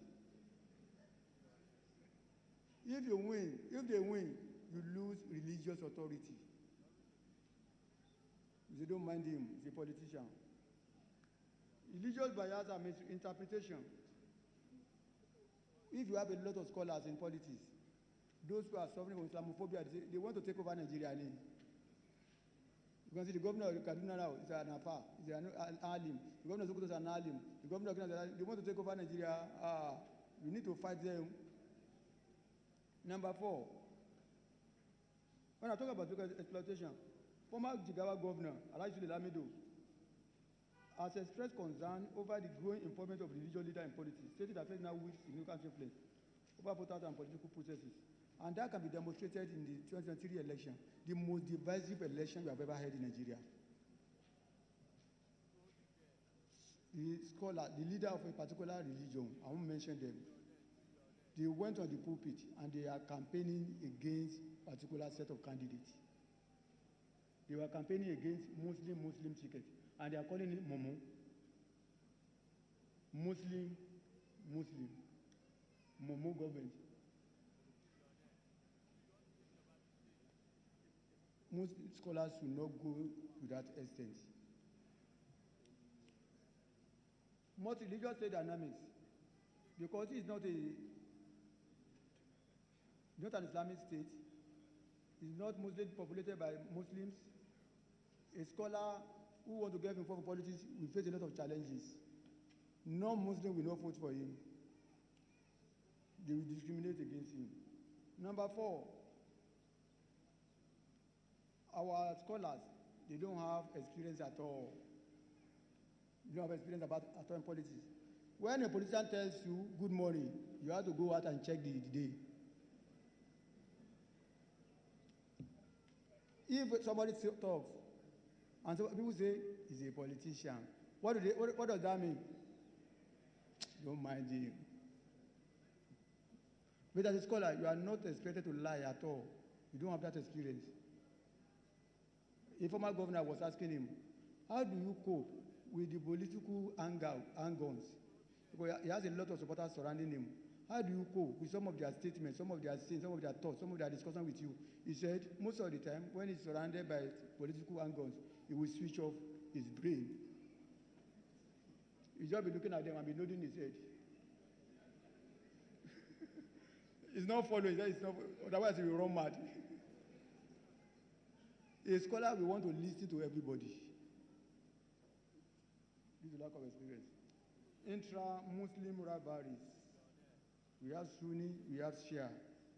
If you come out to be an Islamic scholar, and you want to carry ballot box, you want to go into election, which of the sects will queue behind you? We have that discrimination among us. He's a Sunni man. He's a Shia man. And that has been inherent in us. That will reduce your chance. But unfortunately, the non-Muslims believe that we are united. Although we are united to some extent. To some extent. Alhamdulillah. I don't hear you say Alhamdulillah. When there were so many crises in Kaduna some years back, Christians were assembled, Muslims were assembled. Christians were asked to write what they like about Islam. Muslims were asked to write what they like about Christianity. You'll be surprised. The first thing that Christians wrote about Muslims is that we are united. Are you not surprised? You are not surprised. We then asked them why. They said they can't imagine any non-Muslim going to another person's worship place to go and worship. But you Muslim, if you are going somewhere and it is time for Salah, you just enter and you will pray.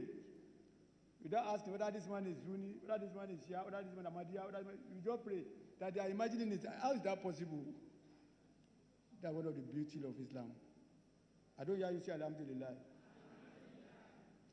Security risk. Time is up. We have listed about 10 of our leaders who have been involved in politics. About 8 scholars involved in politics. But mind you, the kind of environment in which they practice their own politics is different from our own. Conclusion and recommendation.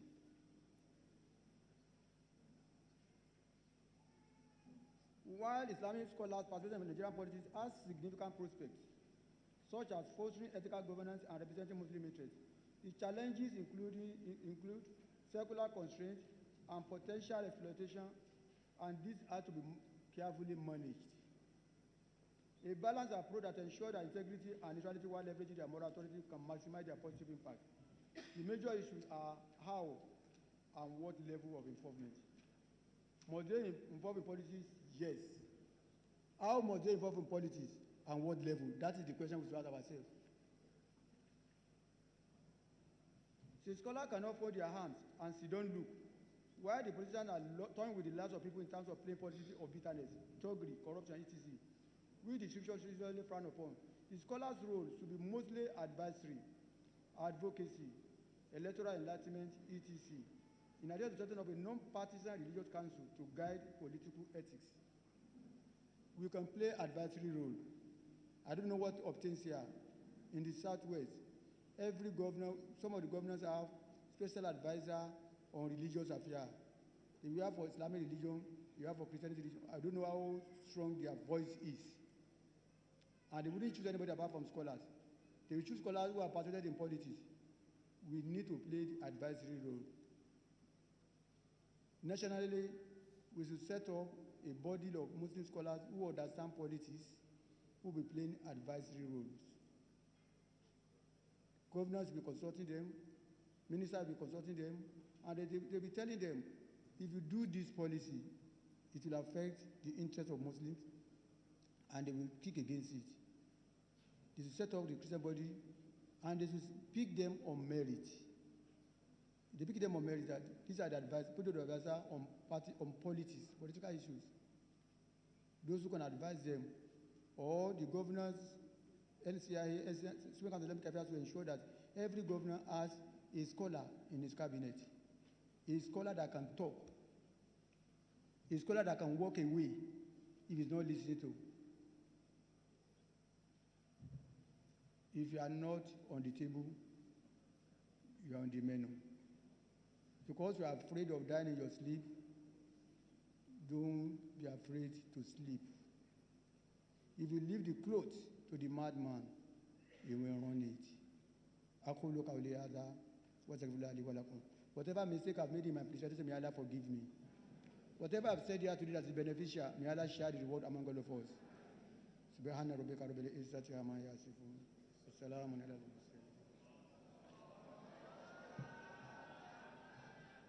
Takbir. We appreciate our scholar, Sheikh Maruf Oniki Abdulaziz, the Chief Missioner, NASFAT, on the topic, faith, politics and power, the involvement of ulamas in politics and its implications. Before I invite the translator, let me remind us, if you have any questions that you want to, or observations or something that you want to place, papers are being circulated. Kindly jot it down and we will retrieve it so that answers will be provided. We'd like to appreciate the contributions of the Kaduna State government towards this endeavor. Also, distinguished Senator Ahmed Mohamed Mokarfi, the contributions from NTA, FRC, and BON, and the contribution from Honorable Abdullahi Bayero, and Hajia Zainab Tankukuta. We'd like to appreciate you all. And this program is being carried live on NTA, FRCN, and Voice of Nigeria. And also you can get us on the social media platforms, Facebook page on NTA Kaduna, Radio Nigeria live streaming, and www.go.ng or on Radio Garden. It is now my singular honor and privilege, distinguished excellencies and other guests, to invite Professor Ismail Shehu of Ahmadu Bello University, Zaria, who will now briefly, in a compressed manner, tell us about the lecture in Hausa language. Professor, please.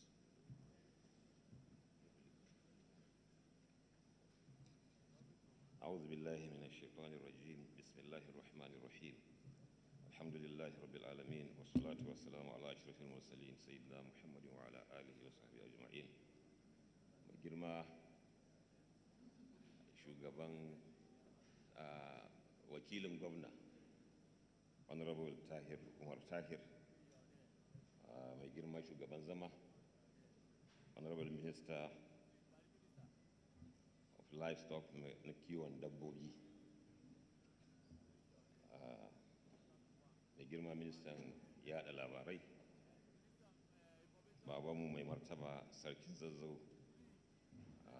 malam ahmad nuhu malli ina roƙon arzikin in gaida kowa masu girman na da yawa iyayen ƙasar ma haka saboda lokaci in ci gaba da abin da aka umarce da shi naji mai gabatar da taro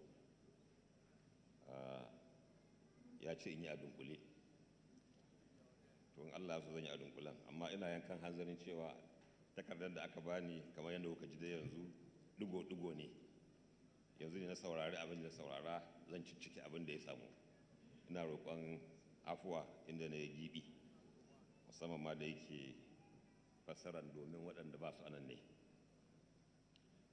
karatu dai mun sha a wajen imam onike maruf abdulaziz shugaban nasarullahi fathi society a wannan zama da hukumomin nta da frcn da voice of nigeria suke gabatarwa duk shekara taro na 19 shekaru 19 kenan allah ya saka ma wanda suka asasa wannan abu da alkhairi taken takaddan ko kuma kalan da ya gabatar cewa take faith na fasara faith daban gaskiya ta iya yiwa islama ne da sauran addinai alaƙa kenan da siyasa da kuma power na kai na komo in fasara power amma sai na bashi kawai a iko ko mulki ban ce shugabanci ba don ba leadership aka ce ba.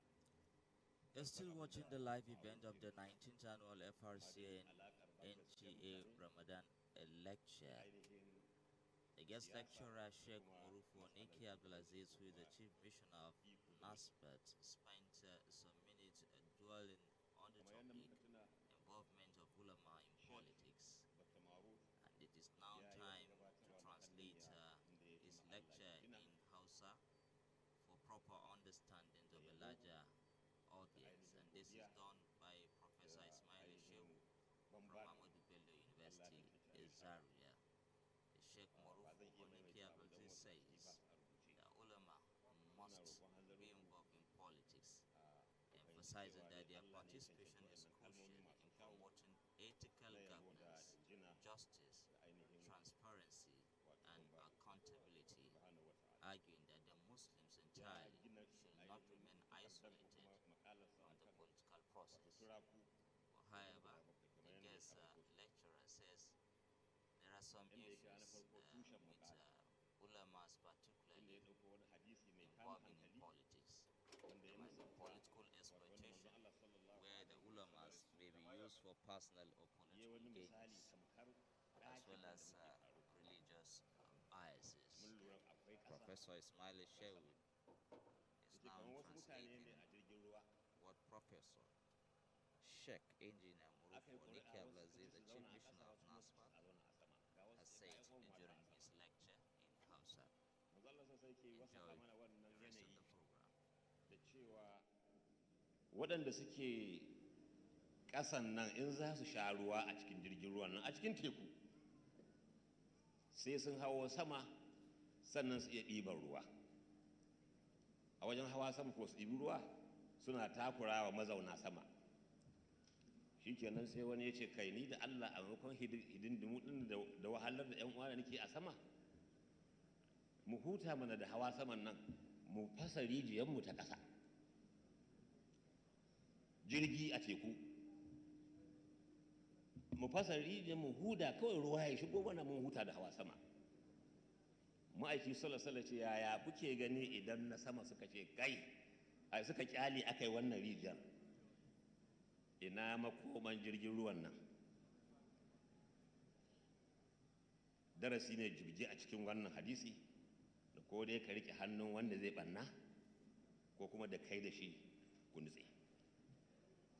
Ya kawo wannan a matsayin wato ɗaya daga cikin asasin da ya gina wannan littafi a takarda tasa. Sannan yana cike da karin magana masu yawa, wasu na cikin takardar, wasu kuma anan ya faɗe su. Na tuna wanda yake ƙoƙarin ya faɗi wanda ba shi a cikin takarda, ya ce kaza ce take kukan wai ita ba ta da haƙori, ya za ta yi ta ci abinci. Kaza da ke tsatsagan gero da ƙwari da komi da bakin nata daidaita, amma tana kukan wai ita ba ta da haƙora. Ko me yake so ya ce nasa hankalinku ya tafi wajen, ba sharhi aka ce in yi ban fassara ne. Sai kuma wanda yake cewa masu hikima na cewa kada mu ji tsoron yin bacci wai don mun ji wani da wani sun yi bacci daga nan ba su tashi ba,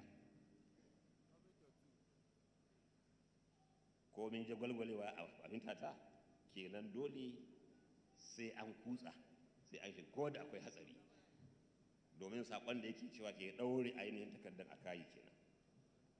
Sannan ya karanto ayoyi ke cewa musulunci dai ya kallafa wa dukkan mabiya su gane cewa addini ba wai hidimar sallah ce da azumi kawai ba, akwai shiga harkan al'umma da gabatar da abubuwan da yake wajibin mutane. Shi ne ma ya shigar da abin da ya kira ko kuma abin da malamai suka ajiye a matsayin faralin ainihi da faralin kifaya. Faralin ainihi tamkar sallar da muke yi ɗaiɗaikunmu, na kifayar kuma ka fito in fito mu shiga cikin al'amarin da ya shafe mu duka.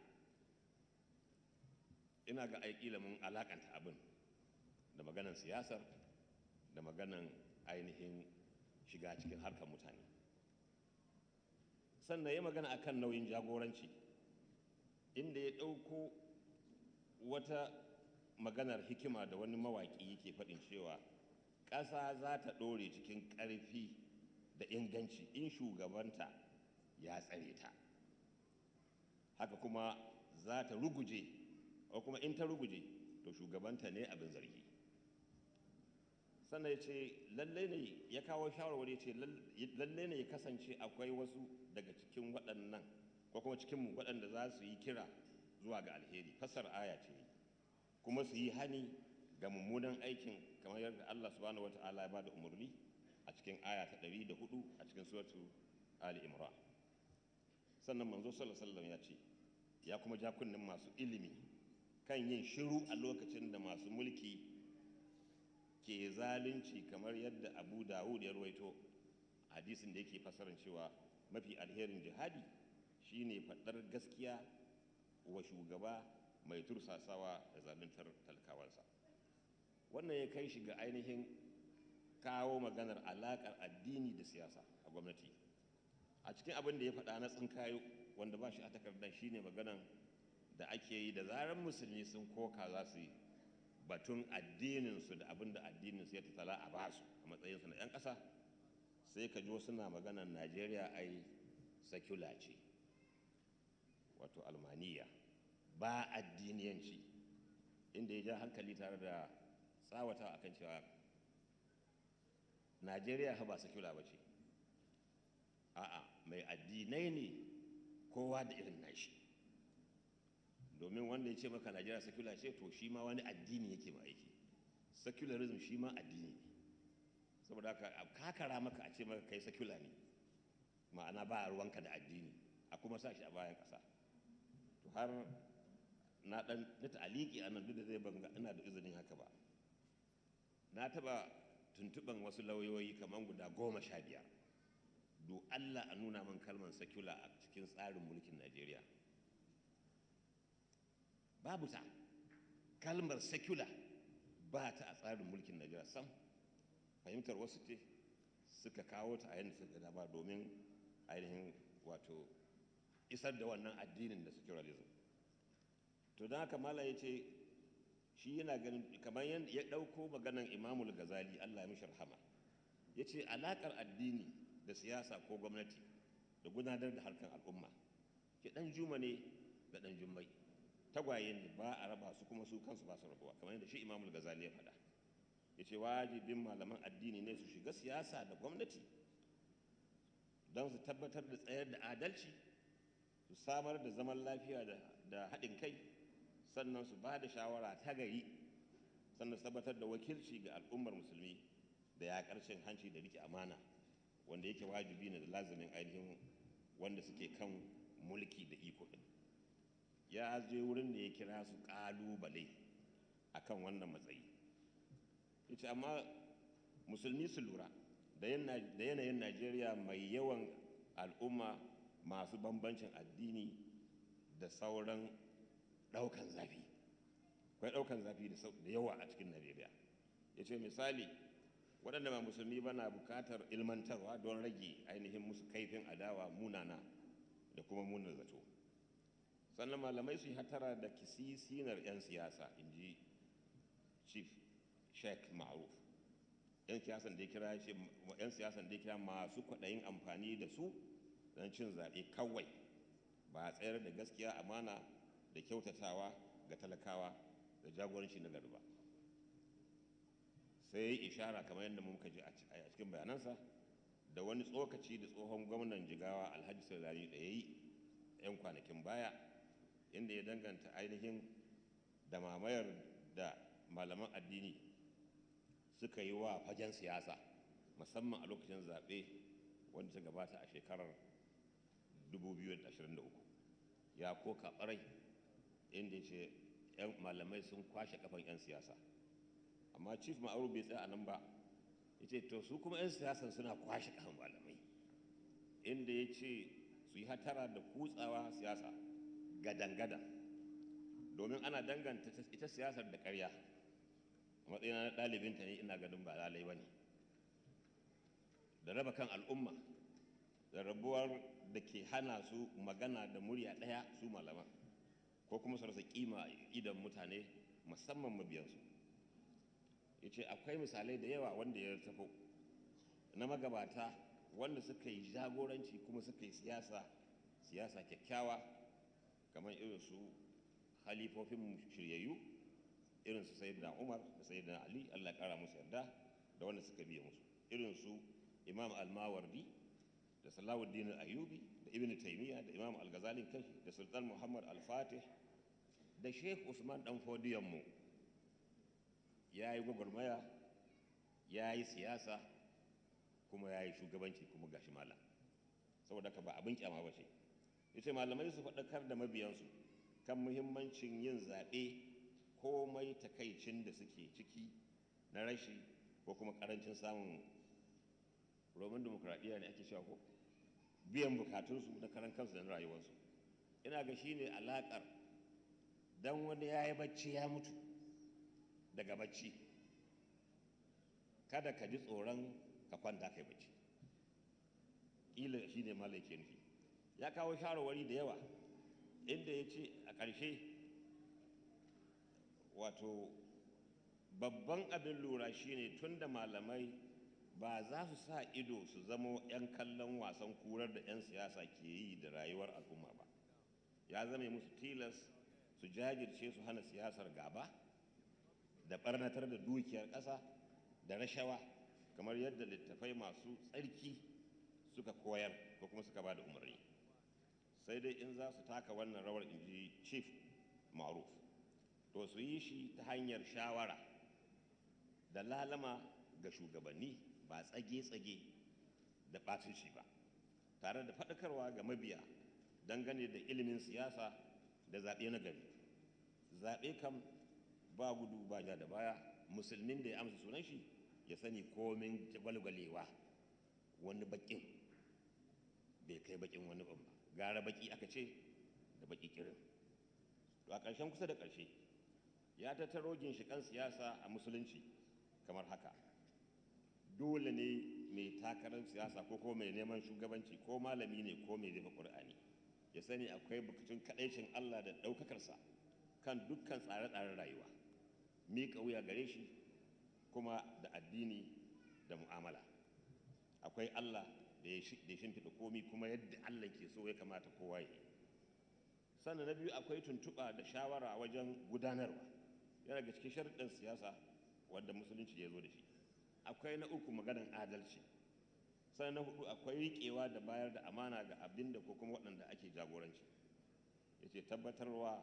Sannan na biyar, akwai tabbatarwa tare da kiyaye maslahar jama'a cikin sha'ani da gudanar da gwamnati.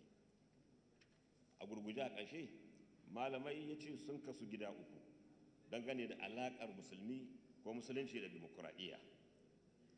Akwai wanda suke ganin za a yi komin jagwalgwalewa, su ma a shiga ɗin a caɓa.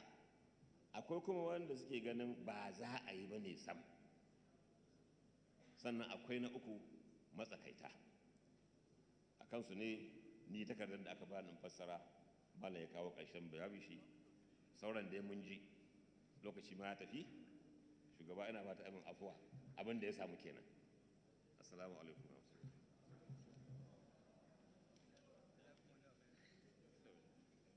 Takbir. Thank you so much, Professor Ismail Shehu, for that abridged version of the lecture done in English.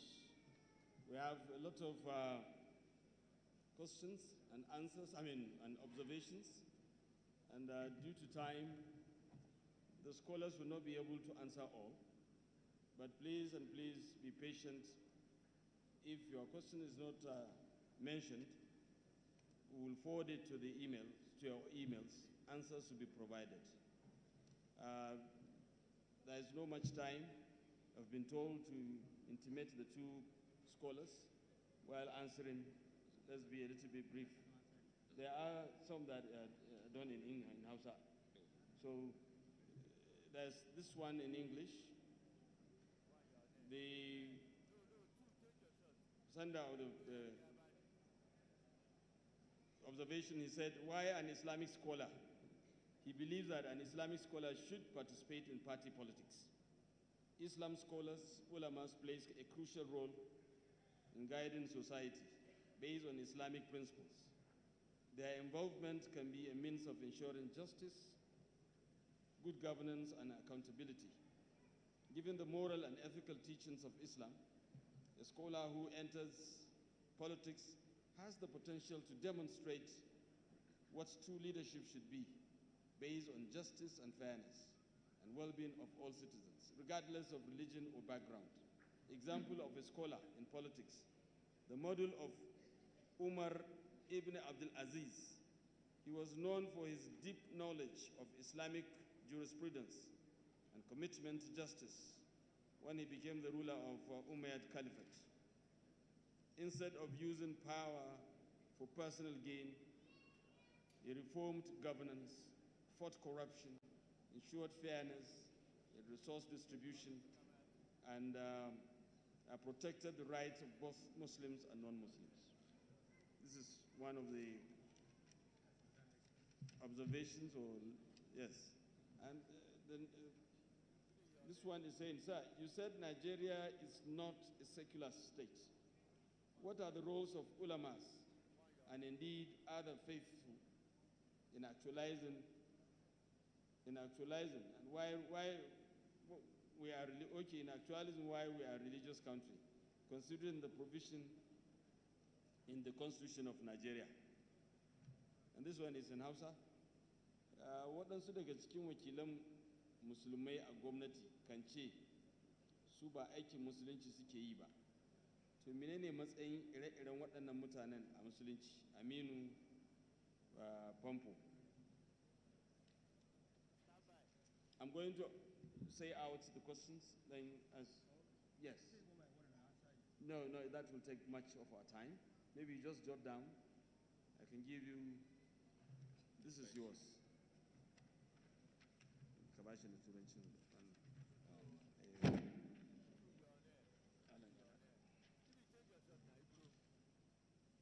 Assalamu alaikum. The paper, to my understanding, left out the role of traditional institutions. In this regard, which I believe contributes a lot to all segments of development, especially in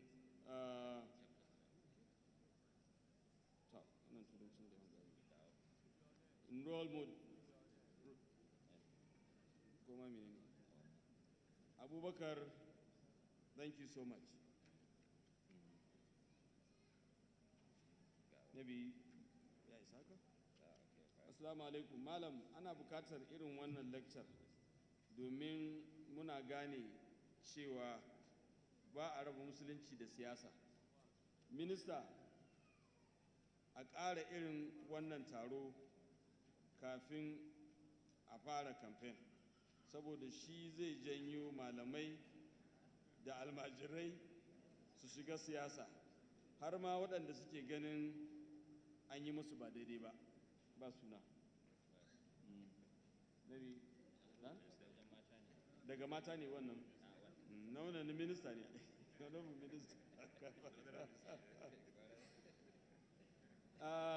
What does religion say about women in politics? Women as leaders, an example was in the case of Binani from Adamawa State. A lot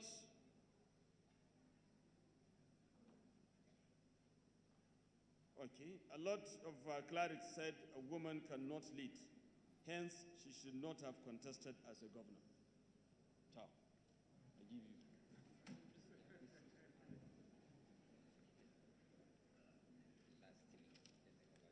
Okay. Last. This is from Yakubu Abdullahi. Christian leaders involve or ask their followers to vote for a particular candidate and party in churches openly. Can a Muslim ulama or leader do the same in the mosque?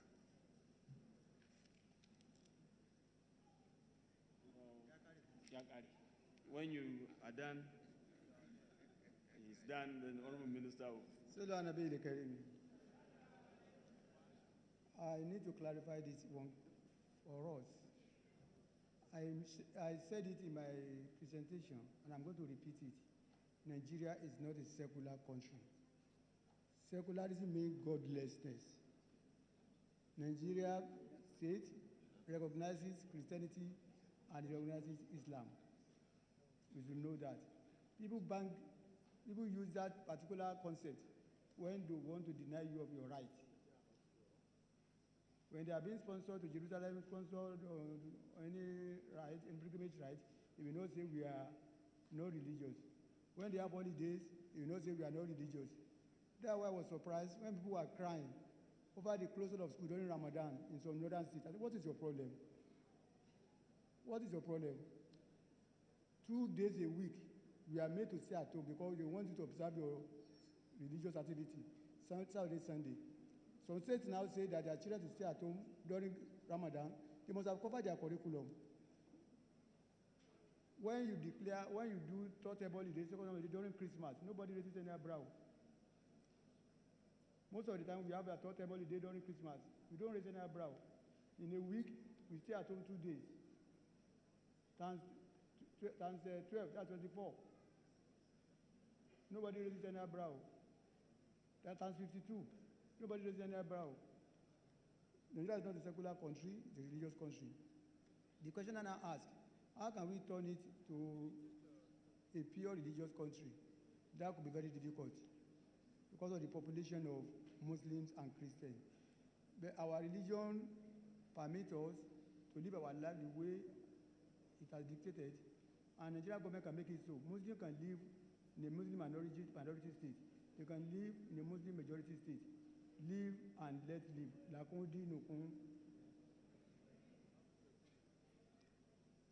Women should not lead. Why does we just about women in politics? Whatever happens to a man happens to a woman too. There's no particular part of the text that says our women should not lead. The Prophet said about Aisha, that this woman will teach you 50% of your religion. What does that mean? It's a leader, that this woman will teach you 50%, half of your deen. Imam Maliki had a female as a teacher. Bilqis was a ruler in the Quran. Quran may be silent about our religion, but nobody condemned that. If our women are capable, let them go into politics.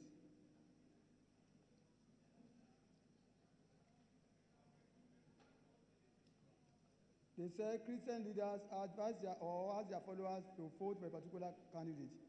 I will implore our ulama not to venture into that. You want to tarnish your own image. It's one of the challenges that I listed. If you are fully involved, if they become card member, they will lose religious authority. When they are giving fatwa, people will be reading many to it. When they are giving opinion, they say, don't mind him, he's a PDP man.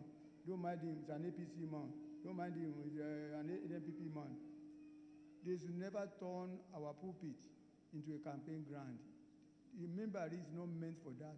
You can give people you can give the voters education on how to vote. You can let them know about their political responsibility. It ends that. Don't pick out a particular candidate and ask them to go and vote for it, for him or her. What you are to do, the obligation that you owe them, is to let them know that they are to vote for candidates that will protect their deen, that will protect their interests, the candidates that are clean, that are corruption-free. It ends there. But for you to now be campaigning openly to a particular party, you are going to lose religious authority. Because they will not know when you are talking about it as a politician and when you are talking as an alim. If you are involved fully and you are campaigning on the Mimbari, they will not know when you are talking as a scholar, and they will not know when you are talking as a politician. May Allah guide us aright. I will implore the ulamas not to ever turn their pulpit, their member, into a campaign ground. It's against the ethics of interfaith relation or peaceful coexistence. You can make the country to burn. You can set the country on fire. You can create enmity. You can create ill feelings. And you can create religious war. Assalamu alaikum wa rahmatullahi wa barakatuh. Somebody said, okay, I've answered all. That if they participate in politics, they'll be able to guide the society. That's why I've handled the topic scholarly. I've listed the prospects, I've listed the challenges, and we now weigh the two. If they get involved, they have positive side, but the negative side are there too. That's why I said they should play advisory role.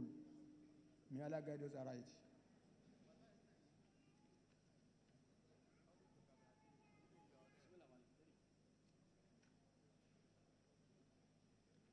Or do I convert the question to English so that you answer it? Okay. Because it's in Hausa. You will answer in Hausa.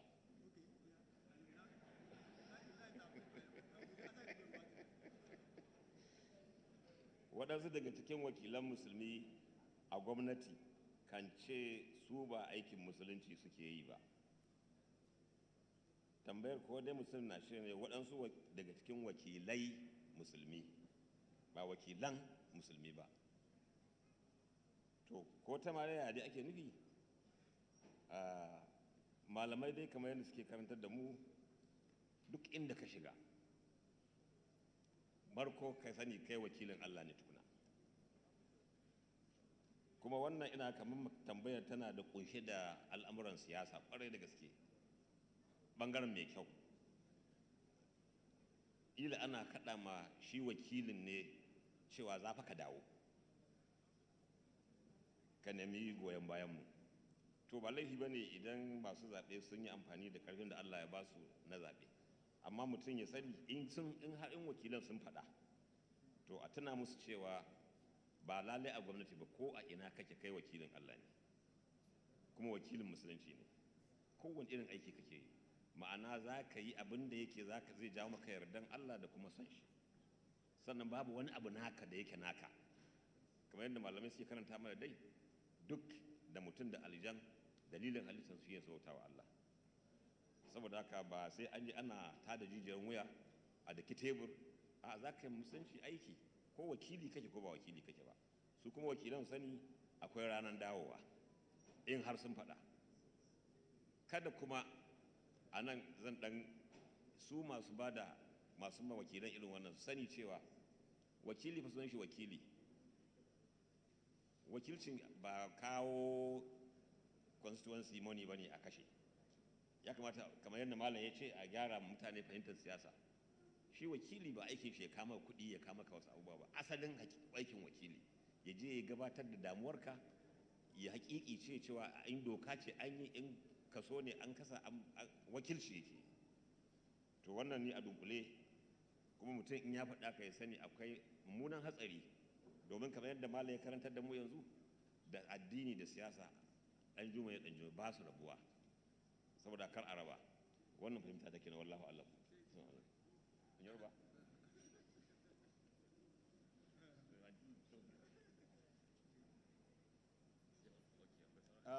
Before we invite the Honorable Minister, wazirin zazo ko tambaya da ya yi ko kuma tsokaci da nake ganin an yi ƙoƙarin a sanar da mu, sai na ga dace dai ya faɗi da kanshi. Waziri bismillah. Bismillah. Tambaya ce da kuma ƙarin bayani.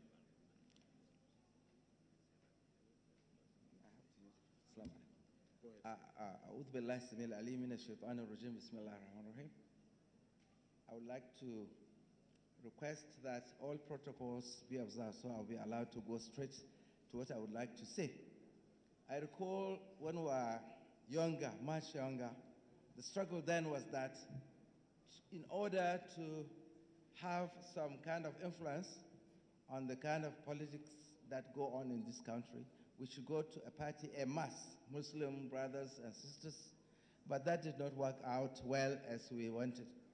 But recently I had a video from one of our imams in Abuja who spoke that it is not that we go into political parties en masse, but we should try to make sure that we Islamize the kind of politics that is being practiced in Nigeria. So much so that the issue of injustice, the issue of having this kind of enchantment with what is happening will be reduced considerably. I think we read in history that we had Muhammad Bello as the first sultan in this part of Sokoto Caliphate. We were told that he had 2 lanterns, one for his official use and one for his personal use. The one for his personal use was fueled by him from his own resources, while the other one was purely official to be fueled by Baitul Mal. But what is happening nowadays, there's no difference apparently from official vehicles and personal vehicles. All these are examples of injustice taking place, such that some people would like to go into those places so that they will enjoy the same kind of largesse that others are going. We should make sure that public office is unattractive. People must just be forced to come and occupy offices because they have a mission, not that because their mission is just to accumulate wealth and try to influence other things that take place in the country. We must not run away from the fact that there's a possibility that one day we'll have this kind of justice around us, so much so that we'll all be happy to die. People should not think that because you are a Muslim, you will not care about others who are not Muslims. No, Islam does not teach us like that. It emphasizes justice at all times. A ruler or a leader will continue to prosper if he is honest and he is just. But an injustice leader will not last, even if he's the best of the Muslims around. Assalamu alaikum wa rahmatullahi wa barakatuh. Before we invite the Honorable Minister, let me quickly acknowledge the presence of Dr. Lekon Fadalakpo, the Director General of Advertising Regulatory Agency of Nigeria, ARCON. Equally in our midst is His Highness Eze Sheikh Abdul Fattah Ematume, Third, Ofo Omofo, Grand Imam of Igbo Land, Vice President General, NCIA, JNI, Imo State.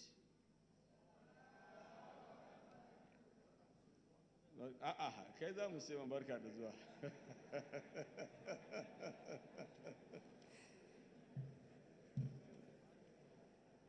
Mun gode kwarai. Incidentally, the Honorable Minister is billed to speak next as the special guest of honor. Is the keynote address of the Honorable Minister. Incidentally, there are questions that have been directed to him. So, the Honorable Minister, sir, you do the two. The Honorable Minister, please.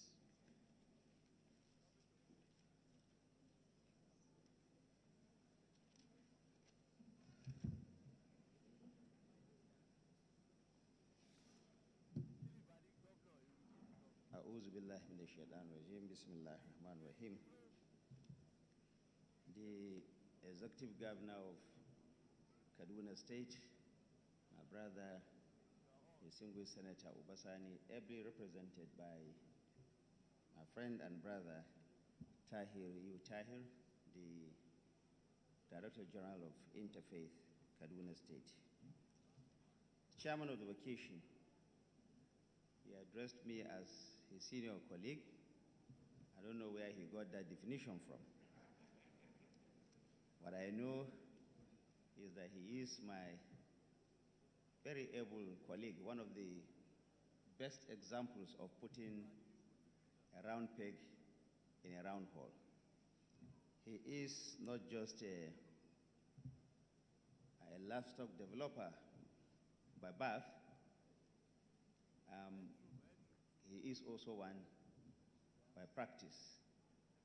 And it is indeed worthwhile that President Bola Ahmed Tinubu has found him so worthy to occupy the position of the pioneer Minister of Livestock Development in this country. My brother and neighbor, Mr. Mukhtar Idi Maiha.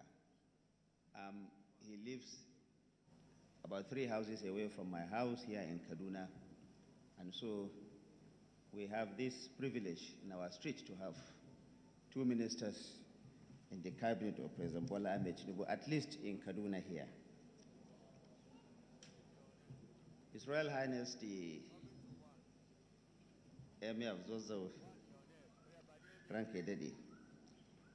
Last year, I ran into some trouble when I reported to His Royal Highness that my wife, my Origida, is doing very well in my house, and that as a testament to that is the fact that she has not reported me to him, and he has not found it worthy of recalling her back to Zazo Emirate. I ran into problem when I left this venue last year. So this year I'm not going to say the same thing. The only message I have is that I should tell you that she sends her regards and that she's doing well. That's the only thing I will say.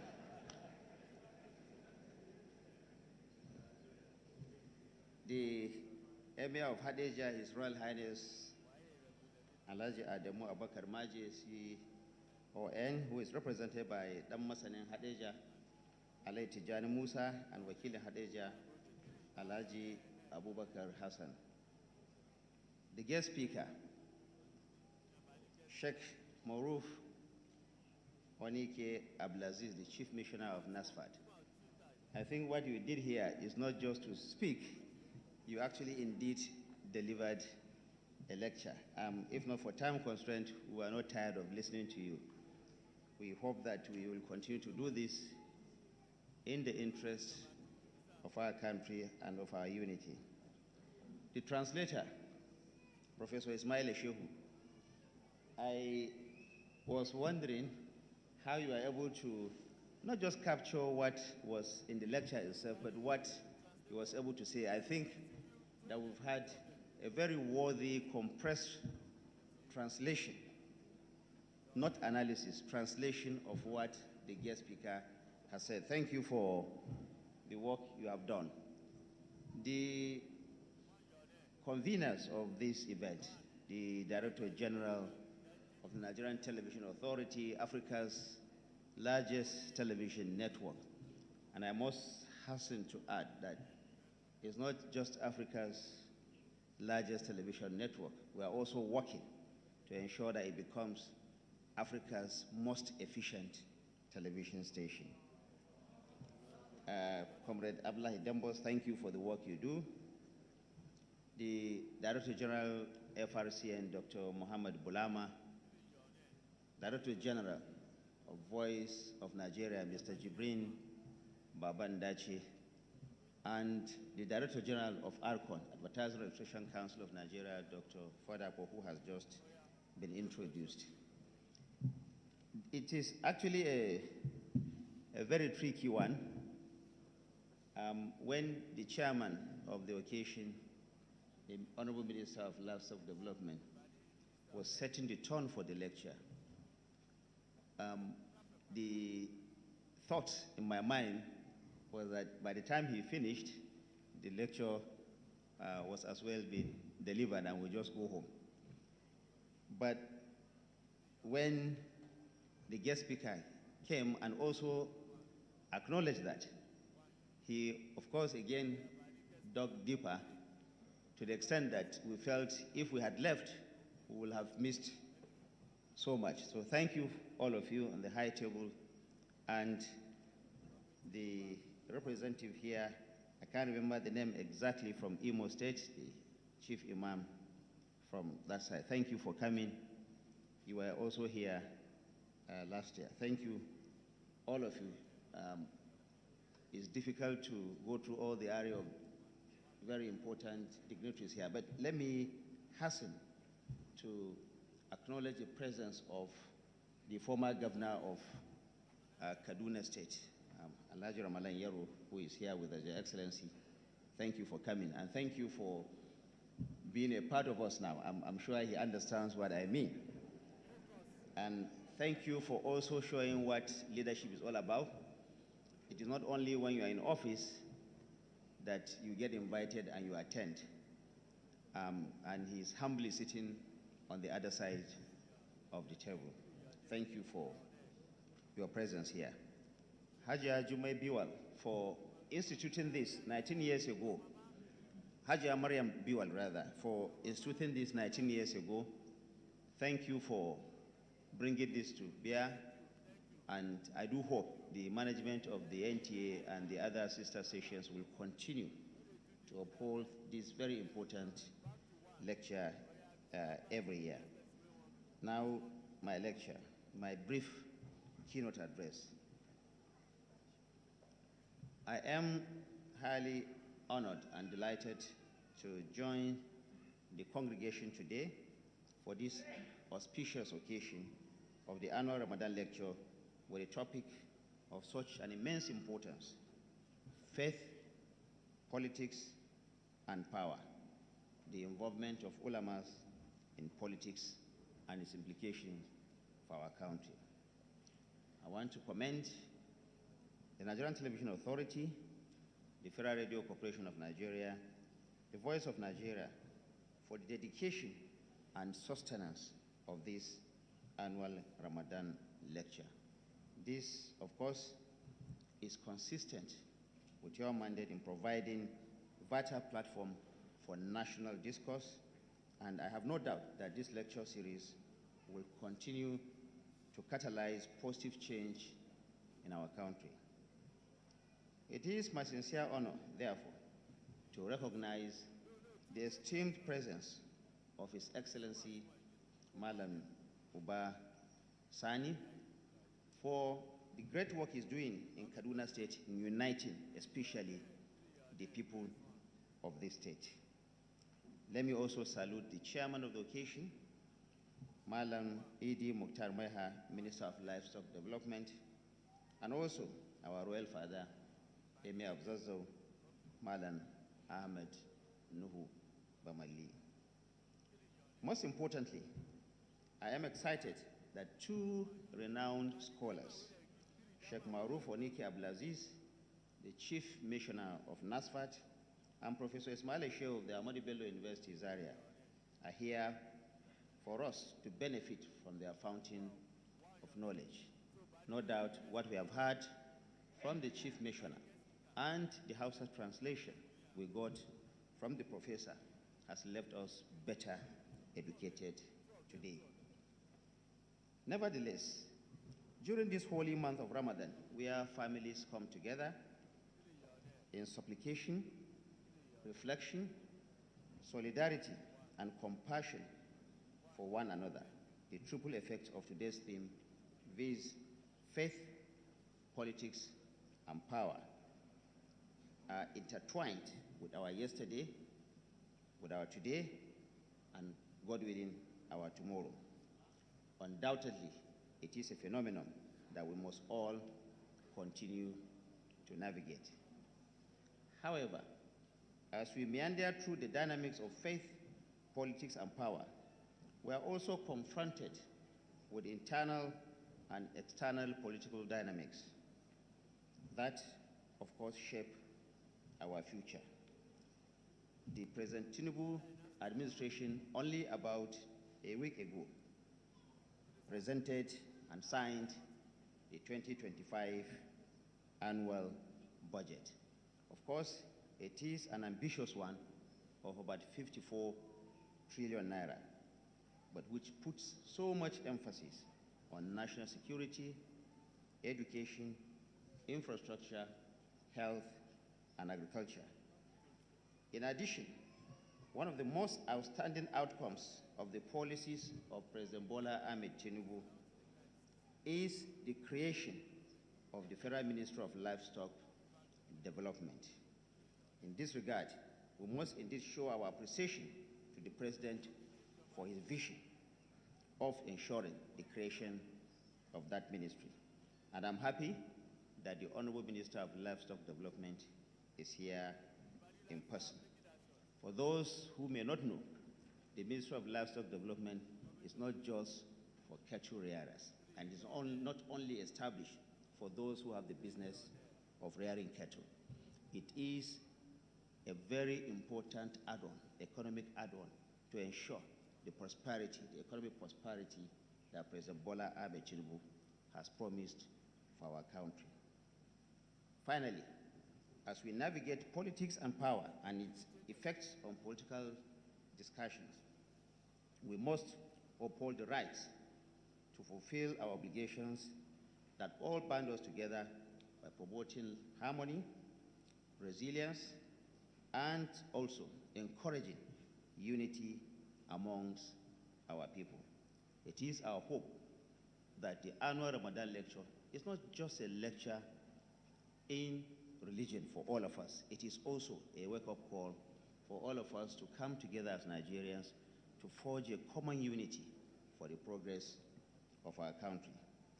In conclusion, let me say that the Nigerian Television Authority, the Federal Radio Corporation of Nigeria, and the Voice of Nigeria that have jointly provided this platform for all of us to reflect deeply about our nation, about our society, will continue to thrive in this country. I call on all of them and all stakeholders to join hands with them, to encourage them to continue to provide this kind of very vital platforms for the progress and for the unity of our country.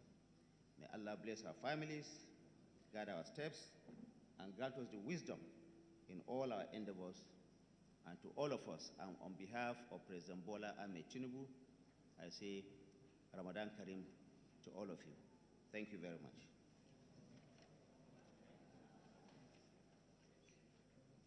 At Takbir, we thank the Honorable Minister of Information for that speech, Honorable Mohammed Idris.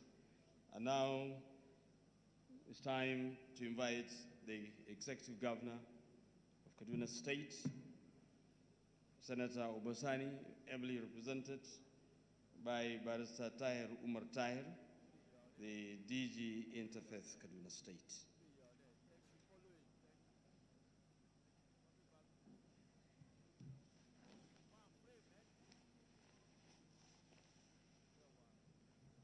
أعوذ بالله بسم الله والصلاة والسلام على رسول الله الحمد لله وكفى وسلام على عباده الذين اصطفى وبعد.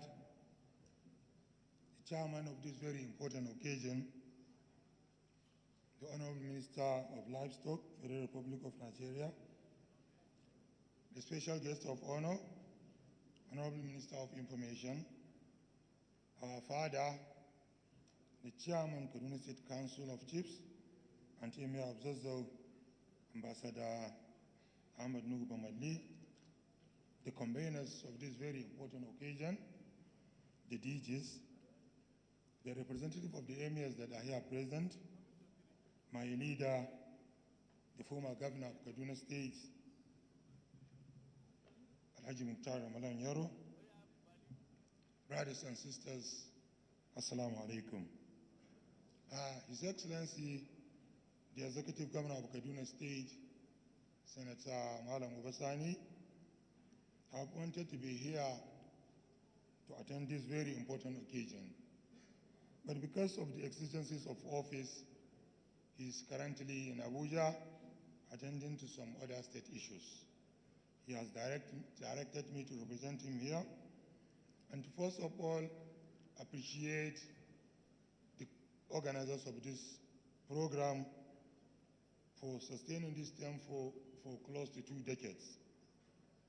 His Excellency also directed me to extend his felicitation to the Honorable Minister of Information for supporting these initiatives since the advent of this administration. Equally, His Excellency asked me to state that the topic is very apt, and in the light of the topic, he asked me to call on the religious leaders. Of course, as stated by the learned speaker, of course they are at liberty to participate in politics, but to also fear Almighty Allah in their dealings, because they are the heirs of the Holy Prophets, and at the same time, their involvement and engagement matters a lot to the followers. He also asked me to express his dismay over how religious leaders conduct themselves, lambasting each other in social media and doing so many things that are negative to the teachings of Islam. He therefore called on them to strictly adhere to the teachings of Islam. I want to also align with the chairman of the occasion for citing so many examples as regards to the relationship between states and the leadership, citing so many examples from the role of Usman Tanfodio of blessed memory and other his disciples that followed him. Equally, His Excellency asked me to remind members of most especially the Muslim citizens of Kaduna State of his drive towards the enrichment of security and enhancing the security of our dear state. We all remember that some couple of weeks back, His Excellency achieved a milestone by opening the markets of Birnangwari, Giwa, and so many other places that were not being reached for over 6 or 7 years ago. His Excellency asked me therefore to request the religious leaders and the Muslim citizens of Kaduna State, most especially in this month of Ramadan, to include the state in their prayers, to include the administration in their prayers, to include the administration of His Excellency, Senator Bola Ahmed Tinubu, the President of the country, because he believes that it is only through prayers that development will thrive, and it is only with prayers that government will achieve their mandates. On this note, His Excellency also asked me to reiterate his commitment and support towards this program and its like. We thank the NTA, FRC, and BON, and all the organizers for sustaining this tempo, and we pray to Almighty Allah to accept all our ibadah in this month and to also accept all our prayers. Thank you very much. Assalamu alaikum. Takbir. The speech by the representative of His Excellency, the Executive Governor of Kaduna State. It's now time for me to invite a distinguished gentleman, soft-spoken and kind, the Director General of FRCN, Dr. Muhammad Bulama, for the vote of thanks. DG, please.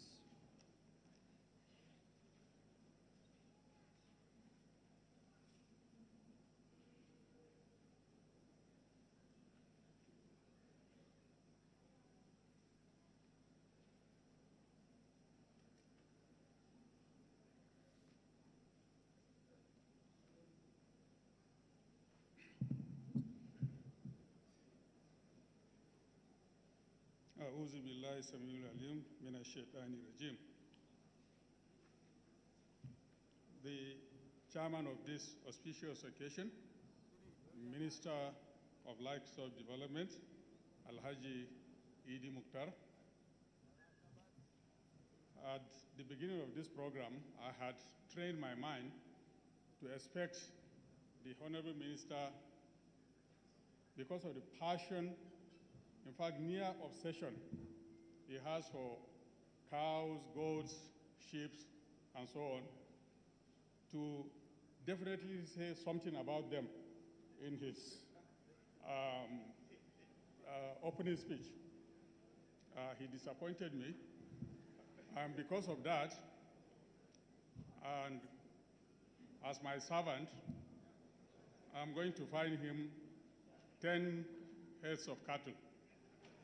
At the end of this occasion, I will follow him to his farm to select 10 heads of cattle for onward transportation to Abuja, so that we can celebrate the Salah, inshallah, in a very big way.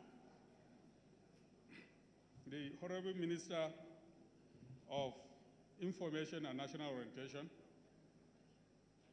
my boss, my brother, and guest of honor on this occasion, Alhaji Mohammed Idris, Kakakin Nupe, and indeed Kakakin Nigeria. Your Royal Majesty, the Sarkin Zazzau, and other Royal Majesties here present, our guest speaker, the distinguished scholar, please permit me, because I messed up the protocol, I should have recognized the representative of His Excellency, the Executive Governor of Kaduna State much earlier. So that I don't mess up further, I'll just say, esteemed speakers, revered scholars, distinguished guests, ladies and gentlemen, Assalamu alaikum wa rahmatullahi wa barakatuh. I give thanks to Allah subhanahu wa ta'ala for sparing our lives to witness yet another Ramadan. Since my assumption of office a year and some months ago, and having attended last year's version of the Ramadan lecture here in this hall, I have come to look forward to this event because of the knowledge shared, the spiritual upliftment, and the quality of discourse. As we draw this enlightening and inspiring Ramadan lecture, the annual Ramadan lecture of 2025 to a close, I stand before you with a heart full of gratitude and a spirit enriched by the knowledge shared today. On behalf of the Federal Radio Corporation of Nigeria and our close sister organizations, the Nigerian Television Authority, NTA, and the Voice of Nigeria, I extend my deepest thanks to all who have made this occasion a resounding success. Firstly, I would like to express our sincere appreciation to the respected guest speaker, Sheikh Morufu Onike Abdulaziz, Chief Missioner of NASFAT, who has taken time out of his busy schedule to enlighten us with his wisdom and insights on this most germane topic of faith, politics, and power, the involvement of ulamas in politics and its implications. Your profound words have certainly touched our hearts and minds, and we live here today better equipped to reflect on the spiritual and moral lessons of this blessed month. To the Honorable Minister of Information and National Orientation, Alhaji Mohammed Idris, I say a big and heartfelt thank you for your inspiring leadership, understanding, and ceaseless support as exemplified by your presence in this very edition of this program. In every edition of this program since your assumption of office about 2 years ago. And you have shown this spirit not only to VON, NTA, and FRCN, but all the other agencies under the supervision of your ministry.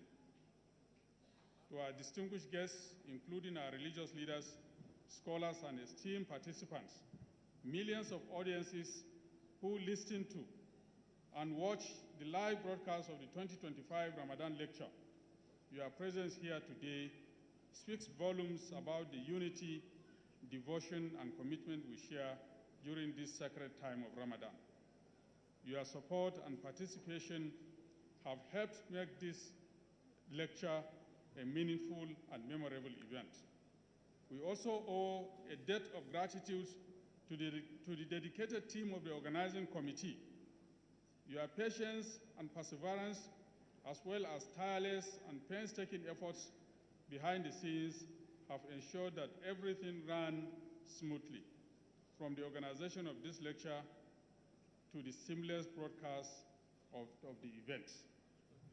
And I must pause to pay tribute to Auntie Mariam for pioneering this very, very important and great event.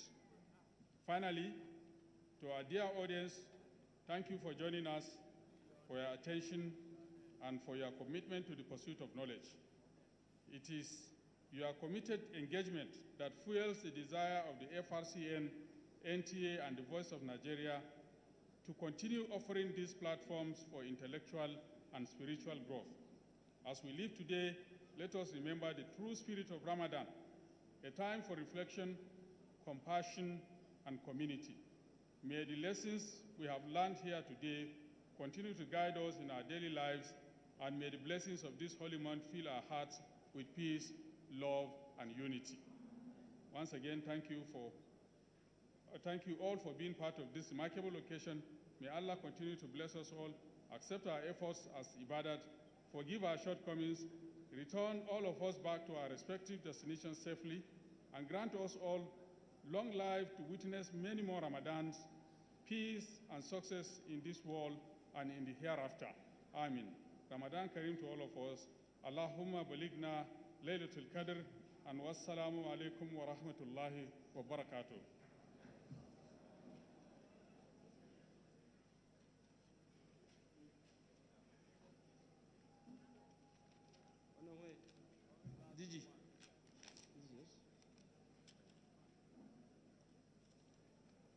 Thank you so much, the DG FRCN, Dr. Mohammed Bulama. Atakbir. Your Excellencies, Your Highness, other distinguished guests, we've come to the end of this memorable occasion. Whatever has a beginning surely must have an end. We thank Allah for everything.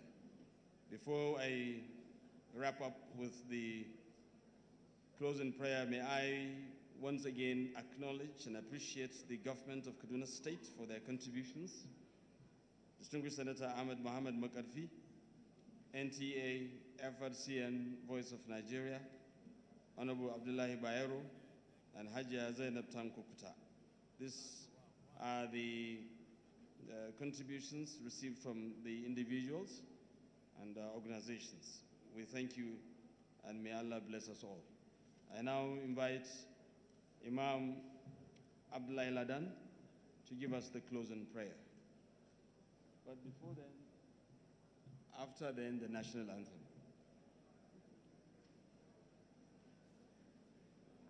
صلوا على النبي الكريم ارحم محمد وبارك على محمد وعلى آل محمد كما صليت ورحمت وباركت على إبراهيم وعلى آل إبراهيم في العالمين إنك حميد مجيد.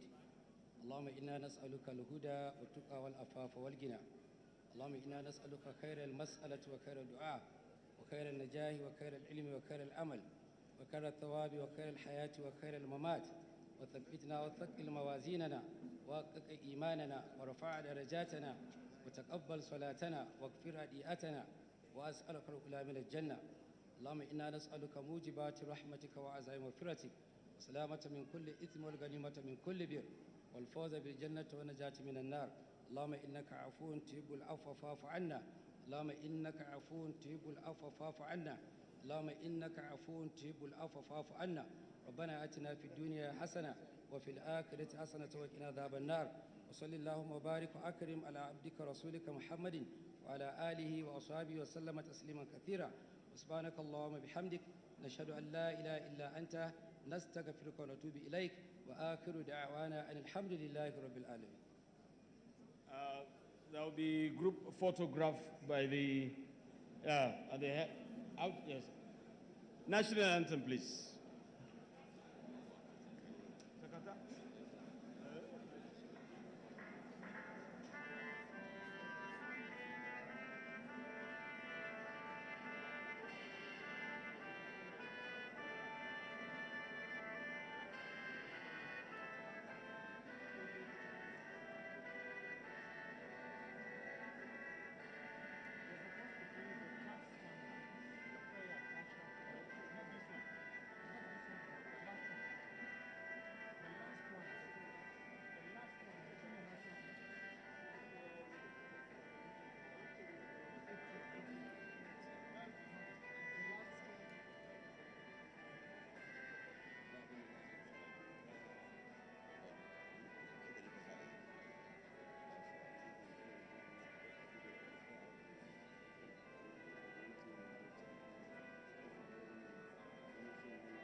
With prayers for peace, progress, and continuous guidance, the 2025 19th Annual Ramadan Lecture organized by the NTFRCN and VOIN was no doubt concluded in Kaduna on a note of reflection, renewed hope, and commitment to ethical leadership. On behalf of the outside broadcasting crew of the largest television in the sub-Saharan Africa, the NTA will say thank you very much for watching as we join another live transmission in Akwa Ibom, the International Women's Day. Happy International Women's Day and enjoy the program.